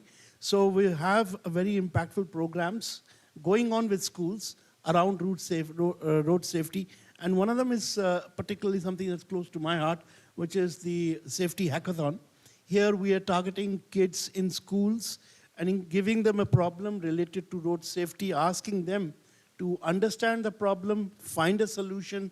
It could be a technological solution, it could be an awareness solution, and try and implement it. And we do it across many schools within a city and hold a competition. And to our surprise, we found so many people coming, so many kids actually coming up with very unique solutions that we got encouraged to now then link up these kids to engineering colleges as mentors. And then what we found as the next step was, very amazing kind of technological solutions to common problems that we face on road safety. These are being encouraged. So these are kind of things that we're doing, mainly focus around the mindset, the culture, because like has already been mentioned, from an engineering point of view, there is only so much you can do, and most of it has been done. Mr. Vikram, if I'm not wrong, almost 70% of road accidents that happen in India are on two-wheelers. So what Hero MotoCorp is doing, how are you leveraging technology and social awareness to bring these road accidents lower and reduce these fatalities that are happening on the Indian roads right now? Yes, you're absolutely right. Two-wheelers are more vulnerable because it's not self-balancing. And as I mentioned, first of all, like my colleagues here on the stage mentioned, on the behavior part of it. So we have what we call the safety training whenever a customer buys a vehicle. We talk about how they should ride safe. We have got safety parks in which we train the gig workers. There are 6 of them across India. We also train them for better learning skills. We also train women riders to sort of improve upon the riding ability. So these are softer issues that we are taking up. And there are multiple interventions that we have across, as I said, education of children, education of various people across. So this is a campaign which goes on with the local police traffic and all that. So this is an ongoing exercise which we really need to inculcate and develop the people for safety. At the same time, as far as technology goes, there are multiple initiatives that are being taken. So there are about almost 20 technology interventions that we are evaluating. And we will start and create a roadmap for incorporating this for improving the vehicle safety. So in today's world, if ADAS is there, my driver switches it off. So we have to be very practical about seeing what this, how these accidents occur and provide the right solution. For example, one of the things is the silver box, which is what is coming in over the air updates, as we call it. The good part of it is we know the driving behavior and pattern of the vehicle which goes over the cloud. We can analyze it and do it. Now, analyzing the accidents is also important. So there are a lot of video cameras across. We can actually use the AI tool to analyze these videos and look at it, what is really the root cause of accident. Because most of the cops say the simplest thing for them is if he was overspeeding, which is not possible in a urban weather. Highways I can understand.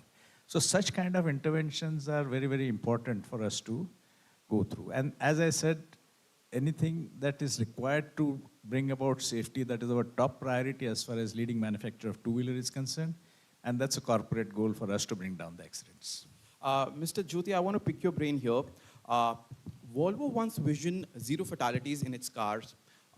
Considering that India has a lot of chaos on the Indian roads, how close are we to make this happen? And what are the challenges that you are facing right now? Yeah, so I think the biggest challenge obviously is the mindset again, so I don't dwell into it anymore. But as a car maker, what we can do is things are in our control. I think we just heard about the accident research. We have been doing, I think a separate department who has been doing this accident research for close to 40 years. And they go to every accident site, analyze what happened, how it would have happened, how it could have been prevented, what was the impact of this, and so on and so forth. All that data is being collected for many, many years, and I think those inputs are then used to design a better car every time. Those research points become very, very important. So I think that's something which is very, very important because ultimately, because we are I think a legacy brand being around 98 years and we operate in so many countries, data is coming from almost everywhere and we are able to sort of convert that into some meaningful work. One important thing I can tell you as an outcome to I think two things. One is we have developed what is called as an initiative called EVA, Equal Vehicle for All. So what we realized, I think I'm sure everybody here has seen or heard about the crash test, right? We are talking about NCAP scores and all. In a crash, what happens? So I think in 90s, way back in 90s, we realized while we're doing this research that a typical dummy, which was used to analyze an accident or when the crash test was being done for a typical male dummy of a certain age and height, which means that only X% of people globally are sort of meeting that norm, and I think that's not safe enough for everyone. So how can we generate equal vehicle for all, whether it is for women or for any gender, age, or any ethnicity? So that data then went back into that, and I think that is now, and I think what we have done, like we did with the seat belt, that technology was made available to everyone. Similarly, this EVA initiative, we have put this whole data back to all other automakers as well for as an open source. So they can extract the data and I think use in their own designing. So that's a contribution, not just for our own company, but for the larger community, because we care for that. So that is one very, very important thing. The other output of that accident research over the years has been, and especially in four-wheelers, what happens is people talk about the golden hour, right? When an accident happens, you need to have someone reach and support you. But the first thing is to get people out of the car, right? When a crash happens, everything jams. Now, what sort of tools are required? What sort of cutting is required? And for that, you have to collaborate with the local authorities, because ultimately the local authority, the local fire people will come. So we have been working with our communities in different countries where we collaborate with them, educate them as to what has to be done. And this is sort of something which, as an output of that research, is what came in. So I think these are small little things which can bring in changes. They are going beyond just the automotive engineering itself, but I think taking it to the larger aspect of safety. And I think we take these things as very, very seriously, and I think we have been working on them. And as I said, we are a small brand, but we share this with others so that I think it can go. For example, the seat belt you spoke about, in a way I can say very proudly, a little bit of Volvo is there in every car, because every 3-point seat belt that you use came in from Volvo and was given to everyone without any patent, just because of larger safety. So those ethos is what we contribute. Mr. Gulati, Toyota has been deeply involved in awareness programs, like you also mentioned. What, according to you, think, and how important is it on the grassroots level to make those drivers understand? And also, have you seen any positive impact in the drivers' behavior in India, especially? Yeah, definitely. I think everybody, there's nothing more precious than your own life, right? The fact is that you tend to forget this very basic fact many a times when you're flouting rules. So reinforcing this aspect that, it's taking shortcuts is not only putting yourself in danger, but also the future of your family does have an impact. Showing cases where you think that you can get away with, breaking rules, how much risk you're taking in terms of putting yourself in danger versus what you're gaining. Those kind of things do matter. They do create a lot of impact. I think public awareness, school-based awareness is critical. But I would also say that enforcement is something that can go to the next level now. I personally believe with the technology that's now available, there is a case for considering citizen enforcement. When you see people flouting rules, you all have now technology where cameras are available. Can you take that? Can you load it onto on the cloud seamlessly for the enforcement agencies to act on it? This actually immediately multiplies the outreach and the impact and kind of finishes off the limitations of the number of cameras you can put. Practically everybody becomes an enforcer. Follow that up with implementation of the amended Motor Vehicle Act, which got amended in 2019, which has very stringent penalties now, and link it to the technology stack, where driving license is also linked to your unique identification. States getting involved in making sure that the licensing itself, that process, is made strict. I think if you put these pieces together, I think in short span of time, relatively short span of time, we can have a huge impact. And I think this has got to be done given the kind of losses we are seeing in terms of human lives being lost, the economic impact of it all, the social impact of it all. So I think those kind of things also need to be done besides just creating awareness. Thank you. Mr. Vikram, being a market leader, do you think India and companies like Hero MotoCorp can become global leaders in affordable safety features? Let's say ABS, let's say smart helmets or safety technology. Do you think we have that potential? And if yes, then what are the things that are stopping us? True, actually, the target that we have given to our R&D and development teams is, I told you we're working on 20-odd projects, and we have given them cost targets. So they should be affordable and yet be useful for the people. For example, if I put a helmet and connect it to the Bluetooth, then it should give an alarm, or blind spot detection, it should raise an alarm. So these are fundamental things which we're trying to do. Pothole detection, blind spot detection, all these factors are very, very important. So once we understand and analyze the real cause of accidents, so we'll take up about top 20 things which will give us about 80% results, not play blind. So before we wind up, I have one question, and I need answer from each one of you, starting with Mr. Jyoti. If you could make one policy change tomorrow that would drastically reduce road fatalities in India, what would it be?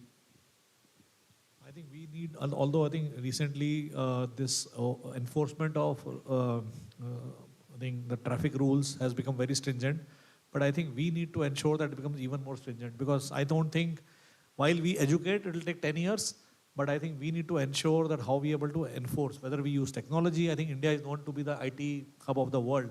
And I think we have seen since the time cameras were installed, people have become conscious, but then there are hacks available to sort of beat that, and I think only do this because you want to beat the enforcement. But I think one important thing is to make the enforcement even more stringent and goes across the board, whether it's a e-rickshaw driver or anybody who is violating that should be fined or their driving lessons cancelled.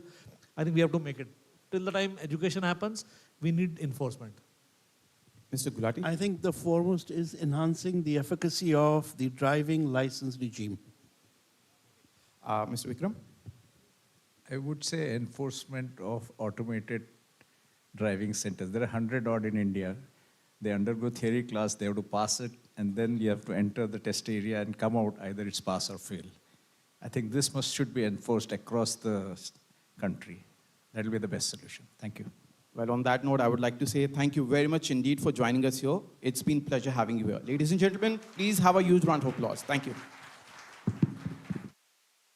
Thank you, gentlemen, for this intriguing conversation. I now request Mr. Priyadarshan Garg, Chief Business Officer, India.com Digital Private Limited, and Mr. Anuj Khare, Group Editor, India.com Digital Private Limited, Zee Digital, to please come up on stage and felicitate our guests. A huge round of applause, ladies and gentlemen. It's been a very informative conversation with our guests. It has been a learning experience as well, and they shared some deep insights of how the automotive industry is looking at this entire, concern of road safety, something that we're all concerned with. And here in India, of course, we are extremely concerned about the kind of incidents that we see, and it becomes all the more important for the auto industry to think, rethink, evaluate, reevaluate, and make sure there are tools and equipments that are, there in the automotive industry. A huge round of applause, ladies and gentlemen, for our panelists tonight.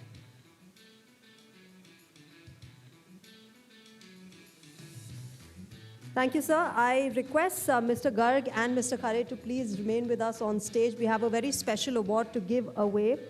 This is a felicitation for Manufacturer of the Year four-wheeler. Let's take a look at this AV first.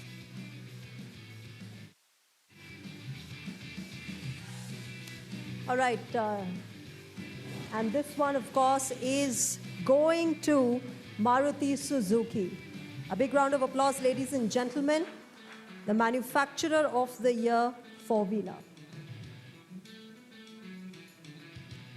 May I request Mr. Nirmal to please come up on stage to receive this trophy. Remember, Maruti Suzuki has been making significant strides in the auto sector. Manufacturer of the Year four-wheeler is something that, just contributes and, of course, recognizes the contribution that Maruti Suzuki is making. Thank you, gentlemen. And with that, ladies and gentlemen, we conclude this beautiful evening. We extend our heartfelt congratulations to all of those who've been felicitated today. Your achievements remind us that excellence is not an act, it is a persistent pursuit, it is a consistent pursuit. And, we thank Hero Motocorp, our partner. May this road be inspiring, innovative, and truly extraordinary. On behalf of all of us at the Zee family, thank you very much for being with us tonight. Have a wonderful evening, drive safe, and good night.